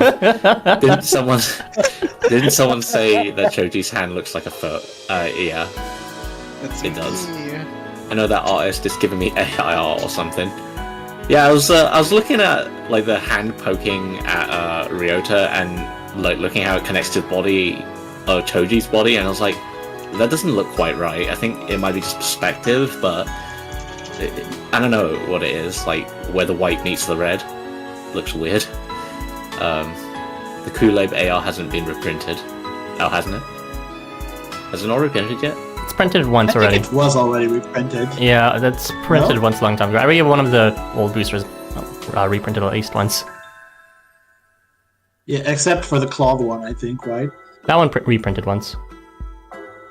Oh, then I guess every single one did. Right. Bot Elements stream running. This artist actually draws trapping characters only. Help funny. Soundboard sure are convenient. Dying inside right now. Arrow on that porn again. That was Harvey. That wasn't me. Soundboard, I think. Yeah. Thanks for blasting out ears. Fucking Twitter gremlin. That thing. was actually kind of loud. What is that? The poor sound bounce on that sound effect. Okay, we're moving on. This will be the Dead and Necros Bacchus AR. This is going to be covered by not Irby. This is going to be covered by... this is Irby, right? This is Irby, right? No, I think... is this one me, or... Who's this? Is it not the Bacchus one? Or Did I skip which one another are you AR? talking Oh, wait, about? no, I have the Krampus one. Yeah, this is Oh, the Krampus one. Yeah, it's not me. This one. No, this is the Bacchus one. I'm saying I have the Krampus one. This is you. Okay, well, I got confused because they both ordering have. is so hard to They say. both have dead. It's you. Go ahead, Irby. Okay. We did it. We went from the worst looking AR to the best looking AR. The Old Man Yaoi AR. So basically, this is a very situational AR. It grants HP loss reversal at 100% self, but only when appearing, which is okay, I guess. If you really don't have any other means of applying HP loss reversal with like the AR that just got out of the Danbury shop, or Hermes. So this is another alternative if you want to take advantage of this buff for like 1 unit for 2 turns, which is honestly pretty surprising. Even though it's only for 2 turns, it's surprising that it is 100% right at level 1. You don't usually get a lot of these ARs that give you 100% effects at level 1 for a status effect at least. So that's pretty nice to have for specific, very situational, high difficulty quests or some sort of quest where flat damage is prevalent. The other is even more situational. The other part of the kit is even more situational. It's just like he inflicts the freeze resistance buff on phase start to himself and allies on a diamond radius at 50%. It's actually a 2 square diamond radius, which is honestly unexpected for a 4-star AR, no less, but it's only 50%, so, and only phase start, so I guess there's that. I think that the potential trigger timings and area of effect radius of these effects are pretty decent. The effects themselves are not very useful outside of like maybe 1 or 2 quests that you're going to do that might benefit from these effects. This is probably not going to be too helpful outside of those very specific scenarios, but when it will be, it's going to be very significant, a very significant help, especially if they decide to put those stackable freeze stacks again on some enemies. This AR is also limited, so once this banner is gone, it'll never be available again. I wouldn't say it is a must-have. It is a very situational AR. You can definitely skip it. Only get it if you really like the art or the characters. Which you should, because it's very pretty. And there you go. Okay, if you're not gonna admit it, then I'm gonna force it out of you. Irby, why would you want to use this AR over the Craters AR?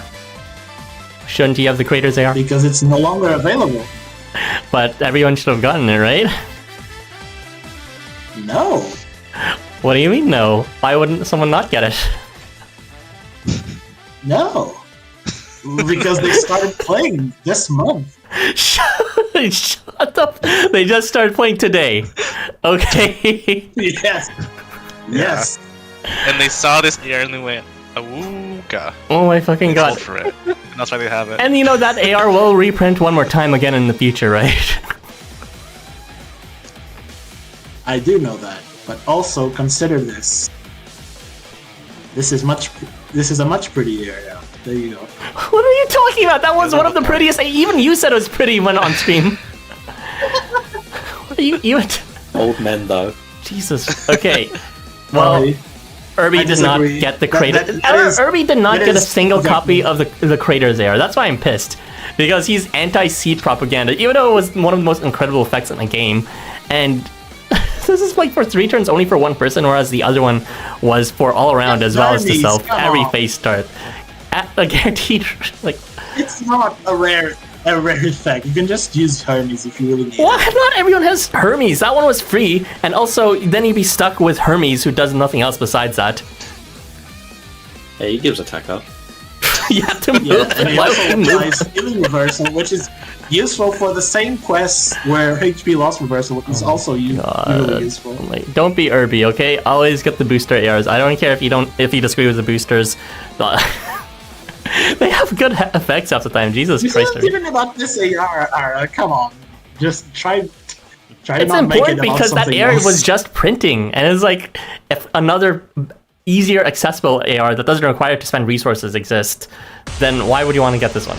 But you have to spend like stones But or it AR. does require resources to be used to get it. It requires those shards to use on it. Those shards, you can't even buy them with money. It's just like from weekly missions or whatever. Well, except for like I once mean, a By month. technically the you can. money, monthly pack. Just the monthly pack, right? You can't actually get more of them besides monthly pack. It's 5,000 one. Ugh. That's pretty soon. That's almost enough to max. Anyway, don't use this AR. That's what I have to say. Unless you're crazy like Irby and like on Cloud 9 smoking pot or some shit, and you did not get the Crater's AR, then you have no reason to use this AR except for maybe resisting freeze stacks, which, like, I don't know. I think there should be other units that give freeze resistance, I'm pretty sure at this point, or other ARs. No, there is no other freeze resistance status effect. I mean, there's probably units that are immune to freeze. Yes, there are some few, but freeze resistance is pretty rare. Raised eyebrow. Anyway, before I get more frustrated on stream because of Irby's questionable decisions, we'll just move on to the 5 stars now.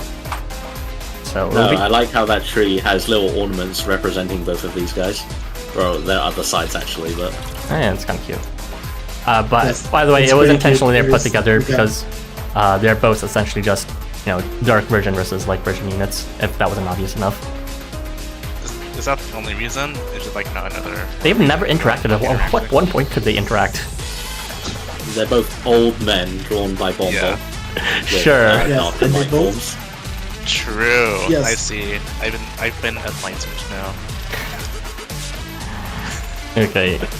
Are they playing Othello or Go? I don't know. Let's go. I think. Yeah, no, I think it's Othello. I think the board's It's too Othello. small for Go. It's Othello, yes. I know this. It's Othello. So Shennong and actually Yasuyori, if you did will, the Harvey research. ties. Very important research. But Irby didn't read the comments yet, did he? Oh, sorry, I got No, so I frustrated didn't. from Irby. Go ahead and read the comments, Irby. Yes, you got frustrated over an AR that isn't even featured here. Come on. I even mentioned that the creator's AR was slightly better at this time. Slightly, I was talking. okay. Go ahead, They read should it. clam down. This sure is a limited AR. I mean, all the ARs are pretty ARs. In this batch at least. Always happy for more gun tank content. This AR is foreshadowing something, but that's all I'm gonna say. Two daddies discussing how to maximize their dad vibes. This AR is foreshadowing offing out finally. Copium, wholesome old man Othello match.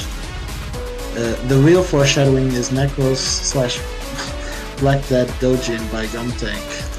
Yes, that is the real truth. Irby is coping hard. Coping about what? Stream Element Spot is running. Hermes Lamau. Stream Element Spot is running. Again. Irby pensive phase. Stream Element Spot is running. You guys. I'll have what he's smoking. Sorry, Yara. Oh my god, it's Yasuyori. See, I told his skill evolution was coming. Yes. That's exactly right. Okay, Ari, talk about his amazing skill evolution. Alright. So, the Yasuyori Skivo. At the first 2 turns of every phase, quote unquote, Yasuyori, quote unquote, has a 40 to 80% chance to bestow poison reversal to himself and allies around him. And before hitting, and this is like, this isn't type-gated whatsoever, he applies poison strengthening to self and allies once we're around at 80% damage rate. So, I don't know if you could notice, but Yasuyori does not have access to poison, and this AR does not give poison either. So, this is a pretty weird Skivo in my opinion. But for Shennong, it's pretty good on him, because Is it? Well, it's just mainly because. No, it's a is what they play. Just for It's one a free turn? damage buff. For one turn, okay. No, for hitting. It's. No. He can't even use it on his charge. I would dare say that this is like one of the worst, if not the worst 5-star AR. It's good on Haster. That's good enough for me. It's like, it's just the Haster Literally card. good There's for only no one other hit. use for this AR besides Haster. Yes. Wow, didn't even let me finish my. Okay, fine, go. That was actually it. This AR is pretty shit. I thought you were about to enlighten us, drop the mic, but no, it's just like Fantasy dropped the ball here. I mean, I guess it feels more like a Shennong skill Evo to fill the gap because he can't do poison reversal on turn 1, but yeah, no. Does he not in this summer? Well, yeah, summer variant, but in his vanilla version, after moving, phase turns 2, 3, 4, etc.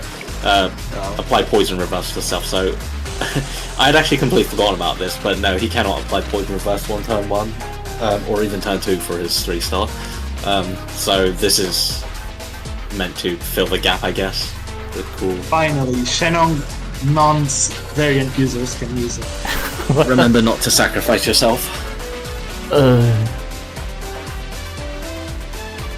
Okay, Yeah, there's like 3 people who apply poison and like 1 AR, and that one's also a 5-star AR.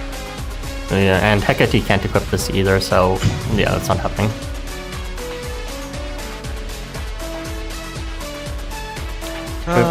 Yeah, at least they look cute. Well, I guess. Yeah, they're cute. Yeah, it's okay. Well, think I mean, Shennong I looks can't, a I little- can't worry about Yasuyori, I don't care about Shennong. Yeah. Shennong looks kind of small here, actually. Shennong looks like he lost 10 years of his life. Teen Shennong. he's going meow. Okay. Apparently this artist was the same one who did Kool-Aid. It took me a while to like kind of Really? go after that. It's a very different lighting style. Well, the Kool-Aid one was particularly It's nice, but Lagoon, I'm pretty sure. I can kind of see it from the weird side angled faces. Okay, you can read out the Yeah, chat the now. fur shading is like different, I think. Alright. What was that? Oh my god, it's Yasuyori. Yeah. This is a Haster AR yet. I don't see Haster.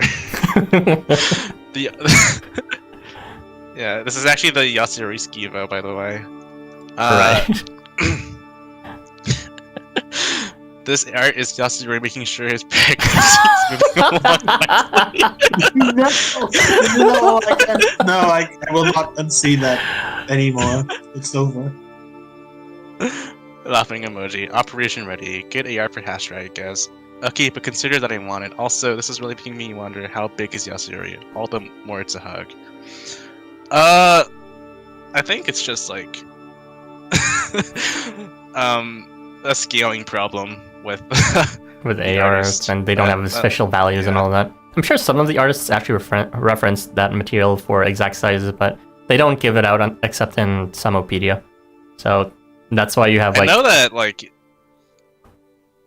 if you like use the anniversary like gyro arts where he like drew all the Hikenshi together, I think Yasuyori is like tall as shit, but isn't Shennong also pretty tall? So I don't know. It might be off model, but they both look adorable in his AR. Sacrifice yourself for poisonous babe. Babe Bunyan. Suddenly I'm Shennong. Babe Shennong. Beat beat beat. you didn't hear that. It was What's Hear what? I don't know, some sort of alarm, and hopefully it's nothing. Anyways, we're gonna move on to the next topic. Hopefully I don't die from carbon monoxide poisoning. Ara ignores his smoke alarm. We'll now be talking about Krampus and Dead, the AR. This is going to be covered by... Talgus. This one is Yes. actually me, yes. Right, so, yeah, before hitting, apply Vigor to self. Before hitting would actually be a great trigger for this, but like I said, for the protection thing, you probably don't want level 1 Vigor, and by probably I mean you definitely don't want level 1 Vigor. The trigger rate is 40%. It's one of those things where if you got it to skill or if you got it to level 100, it would actually be very good, because then it's just going to just be a free attack buff whenever you attack, which is obviously very strong. But we assume that we are not turbo whales here. We can't all be. Who was the guy who is extreme whale? Hype. Yeah, hype. We can't all be hype, unfortunately. Thank you for funding the game. The other effect is when hearing guts to self and allies at all around at a great rate of 100%. So guts doesn't scale, of course, and it's when appearing. So very reliable, and a nice 100% rate. It means all you need is one copy and it'll be good to go. It's actually been a while since we've gotten a guts related AR, I think. I can't even remember what the last one was, but they're the sort of things that I've used in the past to cheese certain mechanics, or get like more than one use out of someone getting hit. So having it at 100% rate is a nice chunk of survivability, basically for free. Although it is a bit limited in who you can equip it, because slash and shot, but I'm sure you can find someone who can equip it. By the way, as far as ARs go, this one's probably one of the better ones of the batch, because if you're just looking at the guts, it doesn't rely on levels at all to be completely reliable, so I enjoy that at least. I think Krampus looks ugly here, but never mind that. Yeah, this is definitely the best AR, I'd say, of the entire batch. The guaranteed guts is okay. It's nice to have. I'm not going to talk about the vigor though. Why is he firing a fire extinguisher? To put out the fire, I guess. By throwing it at, shooting it at him. Fire extinguisher. So he doesn't sound the fire alarm like Ara did earlier.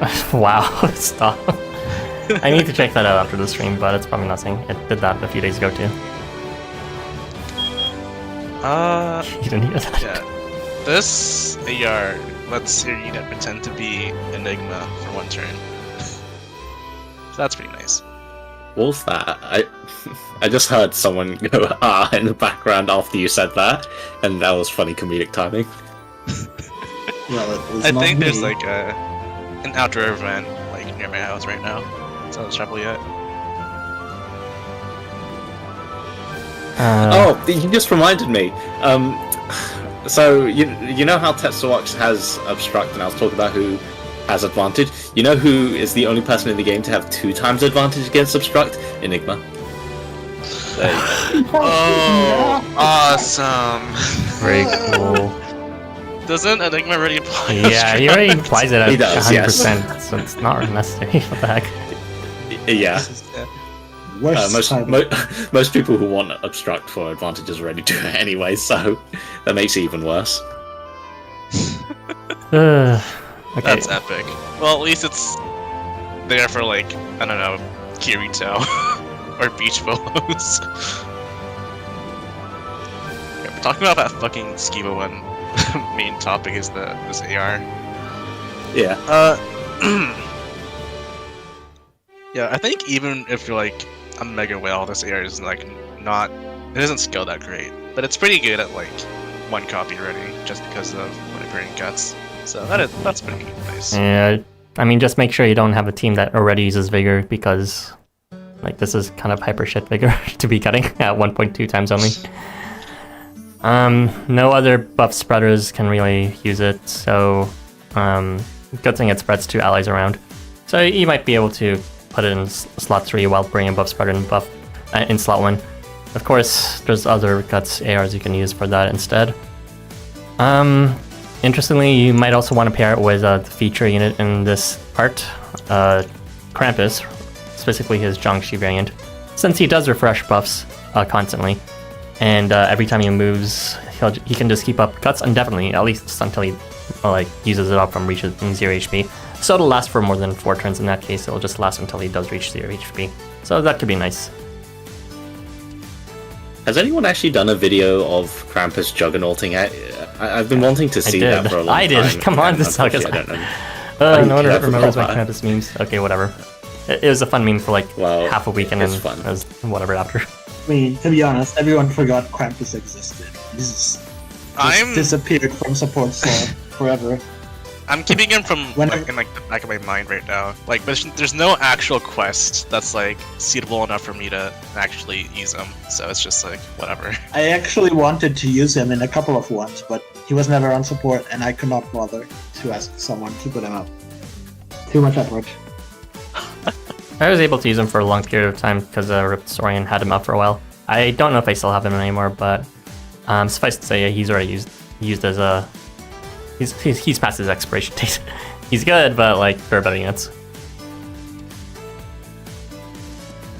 Anyway, we're not talking about Krampus specifically, so we should probably just move on. You can read out the chat now. Zelgus. Oh, may I?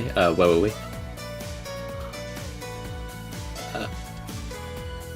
What was that? Heck yeah, fire alarm Samo. Beat someone called Akiha or Ulaanbaatar. It's the stream bot, he's pouncing on me. Yeah, that's totally what he's doing. Thank you, Mensuke, for both BMO and Krampus armpits this year. Mensuke really popping off this year with art. I might use this move on you on Ara. I'm good at tackling, I must warn you. Sure. Elements bot stream running, walking. Yamate Kudasai. Don't worry, I'll Google Translate it. Oh wait, no, I won't get to read any more comments after this. Live stream boss reaction. RV crying emoji. Isn't there another AR with Krampus? It scrolled up. Isn't there another AR with Krampus that gives guts? It was guaranteed. Free, all caps.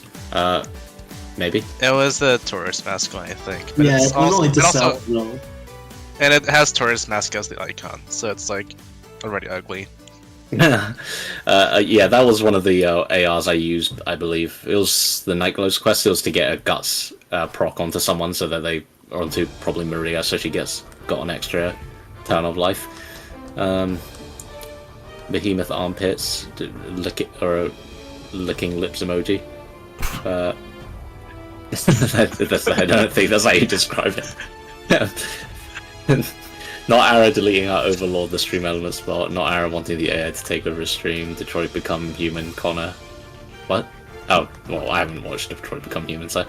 Ghost in the Machine, Krampus the Circus Line. We love Krampus. The bot is running. There you go. Okay, moving on. So that we can stop these bot running memes. We are now going to be talking about the new seasonal AR. This is the final topic, and it will be covered by Irby. So I expect you to actually talk quite a bit about this, unlike the other ARs, which was mostly just searching over armpits or some shit. So go ahead. Honestly, no.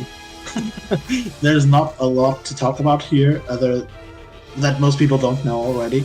But basically, this AR is the only must-have AR, and the only must-have thing from all of this, because it is another coin boosting AR.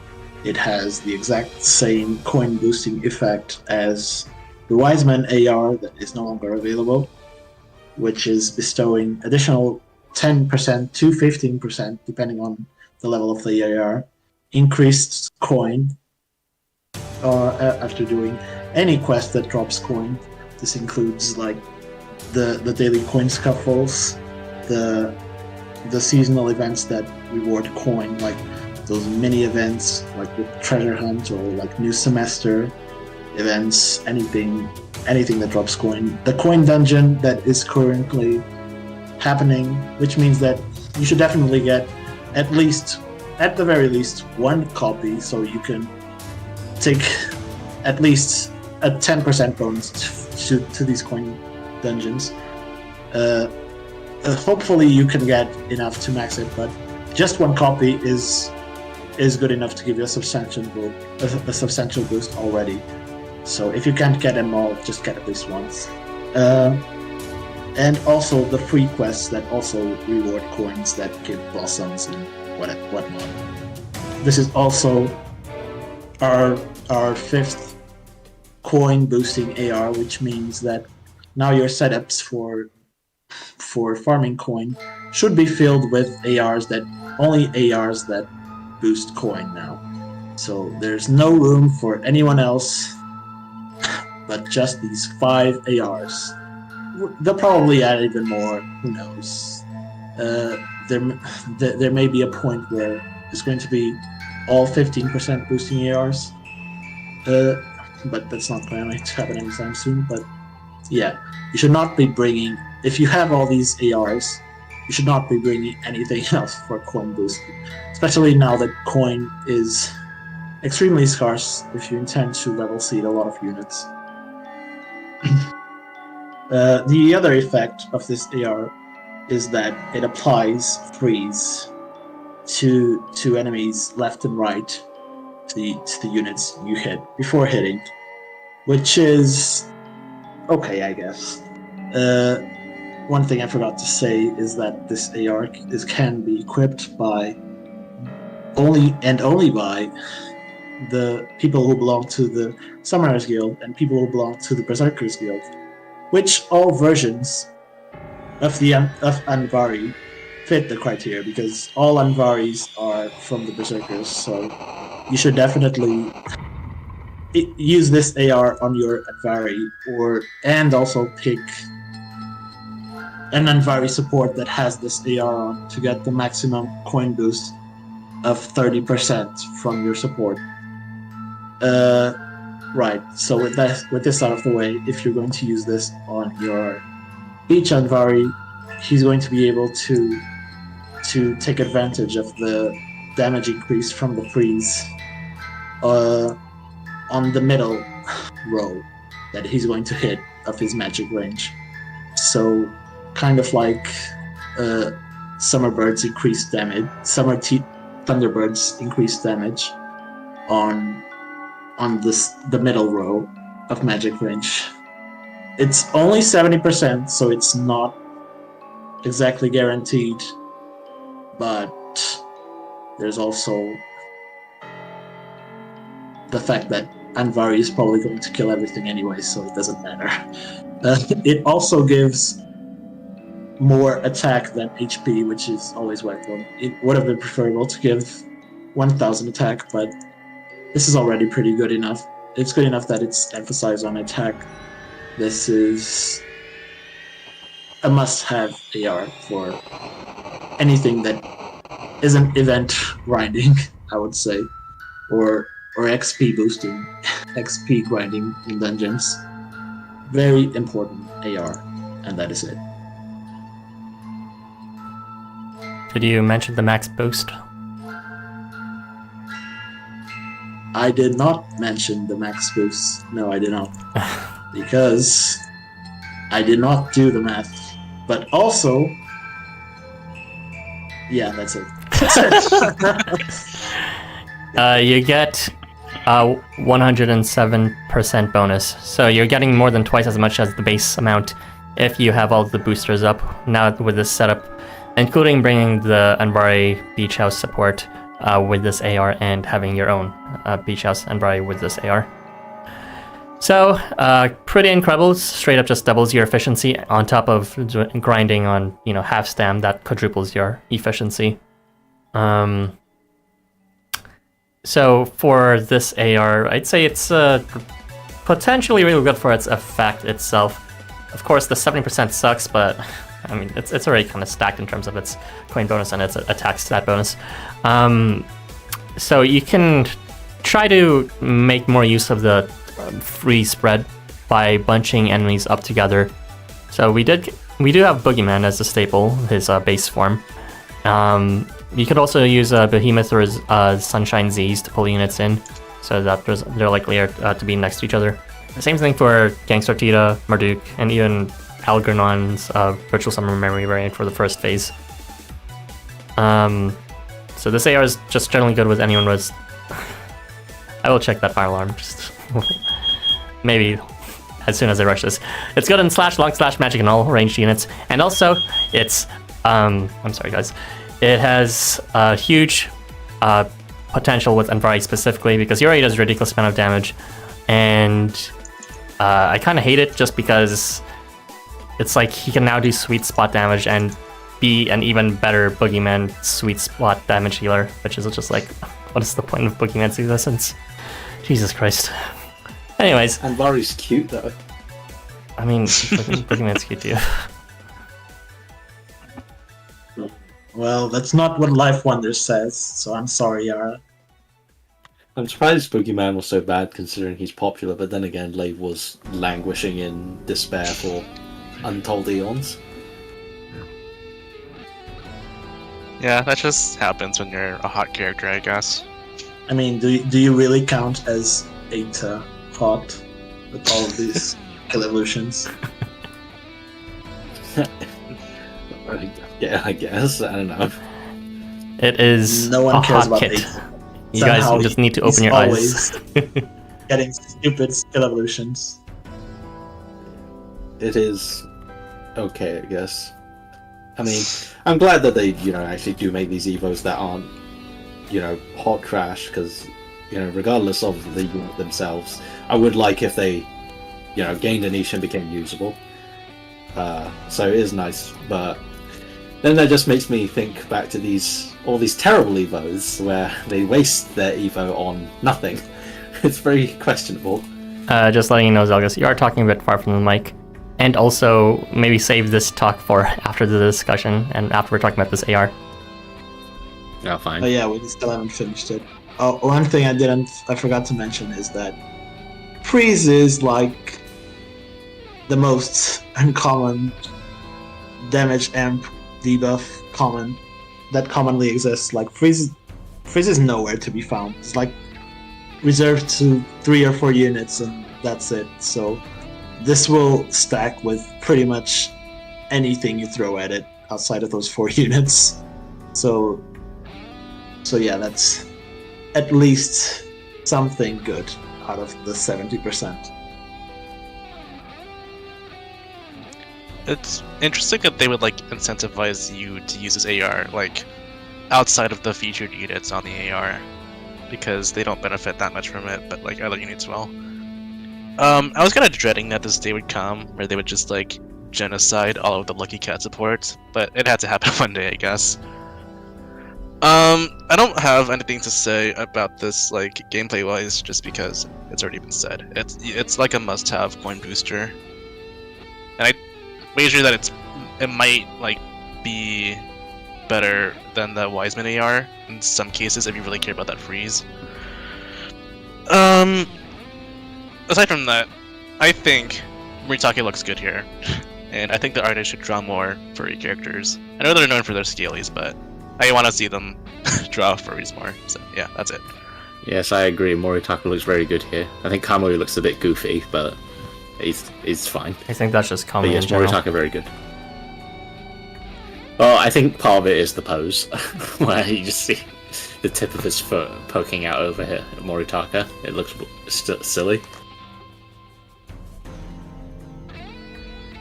It's an okay AR for art. It doesn't beat the Creators Invaders one, but it's certainly better than some of the other ones, like the current one that re-released, the Toji Gundexy one. That's a bit messy. But yeah, I don't have too much to say about the art. If we have nothing else to say besides art and kit, then you can read out the chat now, Irby. Sure. You just need to tell me where were we. You can figure that out. I'm just gonna go take a gander at the thingy. But yeah, take your time with it. I'm just going to guess that it's on Stream Element Spot. Which one? It's after the Wheel of Krampus, I think. Toes. Yeah. Yes, that one. Why would you point that out? Gotta love how people love drawing Kamui with a leg up, almost showing the goods. Waiting for the foot fetish comment. Peeking emoji. Shrugging emoji. Literally ripping your eyes out emoji. Art's creation of those MMD Horkyo Mori comedy/PM animations. I'm That's just PR, saying that's PRN. Tootsies and just saying that they are very welcome. What were you going to say? That's not PM, that's PRN. Oh. it looked like PM. Well, It I guess does. it is getting pretty late. Okay, not gonna lie. The moment they released this, I used my shards on AR tickets. See, this is why you can't judge me for not getting the creator's AR, because people do stuff like this. You do realize this Who is buys Joe AR who said that, tickets? right? Yes, yes. Love that AR. A cool looking Morisaka moment. Wow, what a rare find. I still remember the one with Mori burping in the end and Kamui just smiling OG. Moritaka W when Mori has that Tadatomo side mouth thing going on. Ice on ice, cool as it is nice. Anyway, I think this AR is nice on J-Shiro, so you can spread both weakness and freeze. None of them guaranteed. But yeah, that's all. I want to put this on the live streamer mobs for that word-wide freeze value. No, last year mobs did not exist. Also, Ara deleted the comment I was about to read, so now I'm lost. I don't know where I was. What are you talking about? I didn't delete anything. It's in your imagination. You deleted the stream elements bot, and then the chat shifted position. And I don't know what I was. Ice on ice, cool as it is, something like that. Ice, Yeah, ice, plus money cat. not cool ice. Ice ice baby, beep beep beep. Be careful, Ara. I'm just happy we got the Yasuyori skill evolution. Yes, truly a win for all Yasuyori sets. I'm burning Ara's house and making this fire alarm go off. Watch yourself, Ara. Also, Ara literally risking his life on that content grind. I would say he's just like me, but I haven't uploaded in a year or two. Heal this Vini AR next stream, if that's how you even pronounce the name. The poster for EAR. I saw Ara deleted stream element spot running. I hate chat today so much. Okay. Yeah, that's This it. is why Mystic Christmas should have returned. See, this wouldn't have happened. Yeah, but I actually liked it in this. There was like literally nothing for me to look forward to in Mystic. Who knows? On the topic of like the Yasuyori thing, he is getting something soon with the that one unreleased AR with Tanatomo, but we don't know what it's gonna do yet. So I'm assuming it's gonna be in the next seasonal quarter for the welfare thing. Or it's going to be an anniversary thing. Who knows? Oh, that too. I forgot that anniversary was like a thing. It can also be just an AGF AR that they announced. I don't know. What if it just provides buffs to allies in front, like Tanatomo would? Oh, that's an awesome Yasuyori Skivo, wouldn't it? Yeah. Oh yeah, we should mean- have more slots for ARs already. God. I mean, to be honest, it's probably going to be Tanitomo's face, the icon. Yeah. So that's not going to be the Yasuyori skill evolution. Okay, guys. Okay. That's- But think about it, right? The Yasuyori AR had Yasuyori's icon on it, despite it being looking poison, reversal, and strengthening. So anything could happen, I think. I mean, it's not. It's a shitty AR even for Shennong summer variant, so doesn't count. No one uses regular Shennong. Come on. Yeah, no one. Okay, guys. don't know that. Let's get back on track a bit. Since we're closing off, what do you guys think of the banners, including the one we didn't talk about for good reason? The Evos, the ARs, including the season 1, as well as the reprint of this event and the story. Anything as a whole that comes to your mind. I'm really gonna excited keep myself for muted the Christmas entire time though, Melody scene. since out of fear for the alarm going off, so you can talk amongst yourselves. I'm really excited to pull for Christmas Melusine.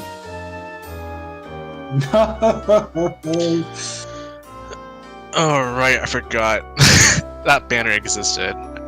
Even though I just Yeah, talked about it yesterday. that was the main thing I remembered when Ara said other banner that we don't talk about for good reason, because Christmas I think Melusine is one of the worst units in the game. I think it's cool that they reran both of these banners together, just to make the Sunshine banner look better than what it is, just by comparison. That's really cool. But yeah. Why would they do this? Why would they do this? The status. Did those guys even get skill evos? No, not this year. Everyone except Pollux got one, Melusine and Claude. Tonic Reason got one. Claude did not get one, but he was okay to begin with.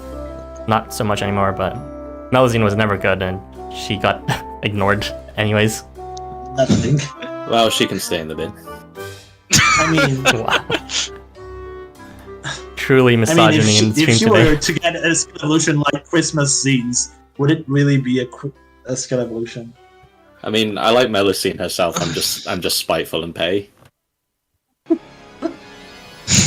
Yeah, I don't know why Life Wonders hates Melusine. But it does seem to be the case for some reason. Snow propaganda. Snow's not that great either, let's remember. Yeah. But I mean, at least you can use Snow. What was it? Berserk But, plus like, You strength in it? can't use Melusine.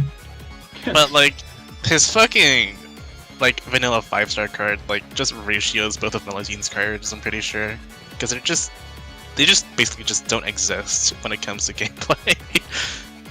I used regular Melusine that one time, very briefly. She got like that Evo that lets her steal buffs and do that thing in the cone range and oppress people. It was okay. I mainly used her for her more guaranteed or better ruler. That was the only reason. I Alright, used her, I that thing think. existed too. Slightly better ruler. That fucking buff steal thing is at 20% though. So I mean, I didn't plan around it, but it happens sometimes, which is neat. like buff stealing isn't even that good half the time.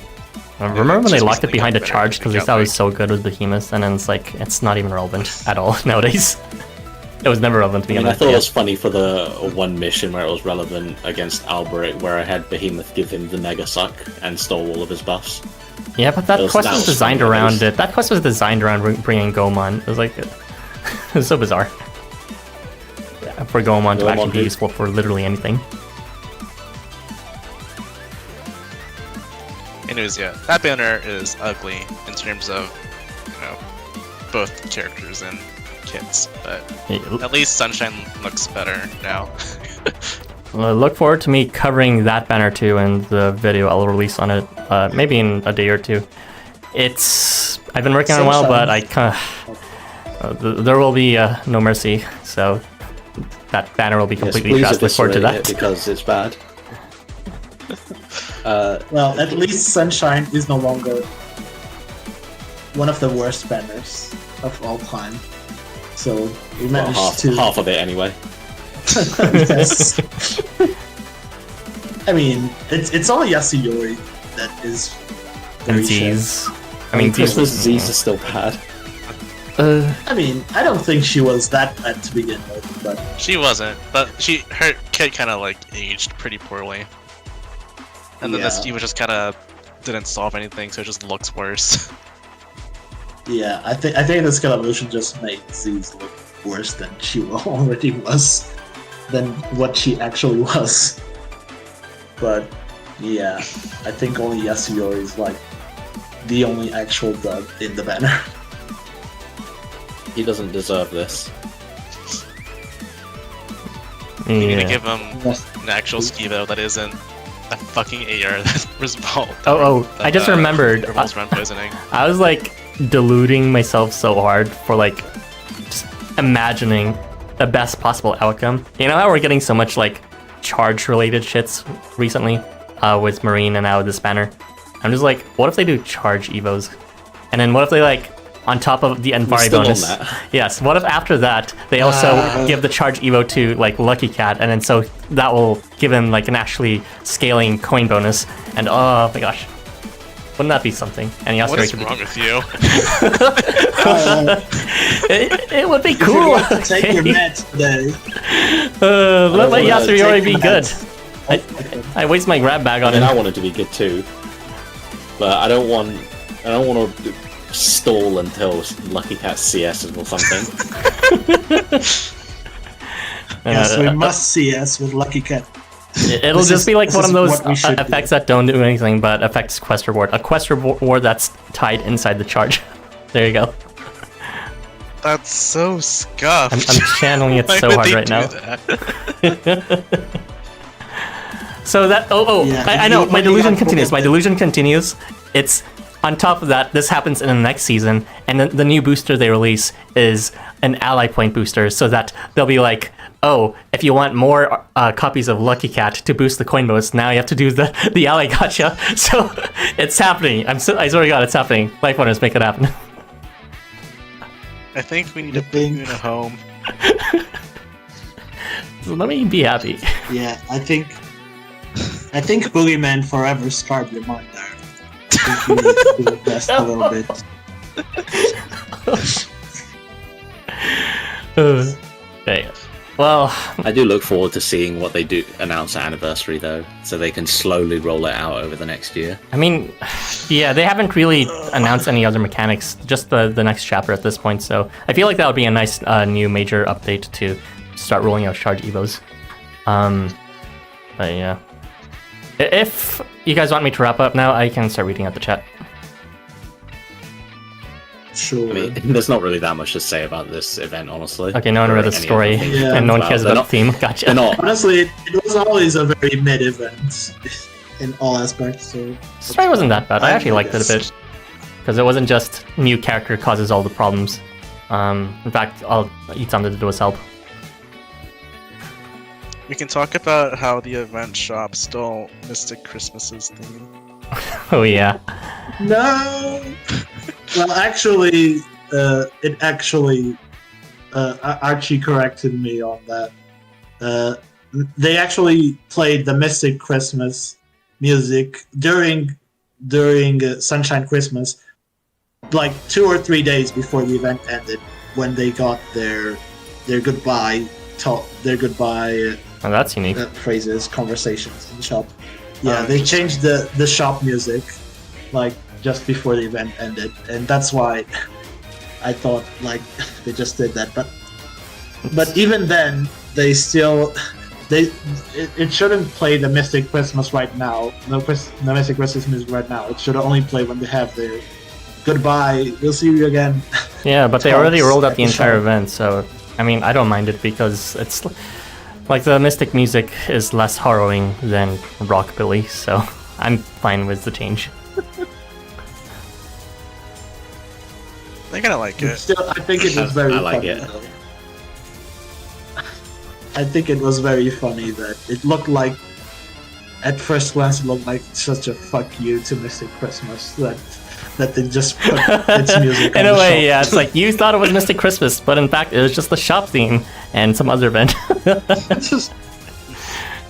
Yes. Oh yeah, let's see the results of that poll. Mystic was a collective illusion, 51%. Wow. Okay, good to know that's what you guys think about it.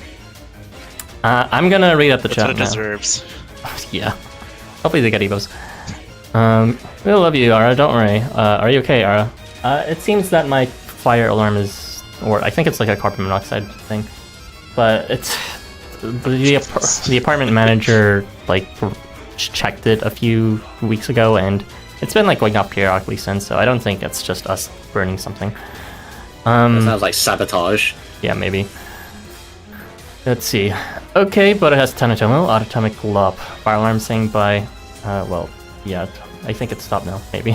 Famous last words. I'm glad that both Itzamna's special quests got translated in same year. Oh yeah, I need to read the special quests. I haven't gotten to that yet, since I absolutely love Dead and Santa.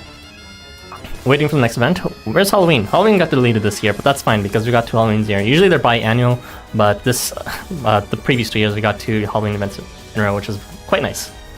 But Snow did get a plushie, which is something. Itzamna grandkids be winning. You went beyond something, you're hurting me, Ara. Well, it's because I like hurting you. Bye bye guys, thanks for the stream. Stream elements bots from man. We'll have to delete that after the end of this stream.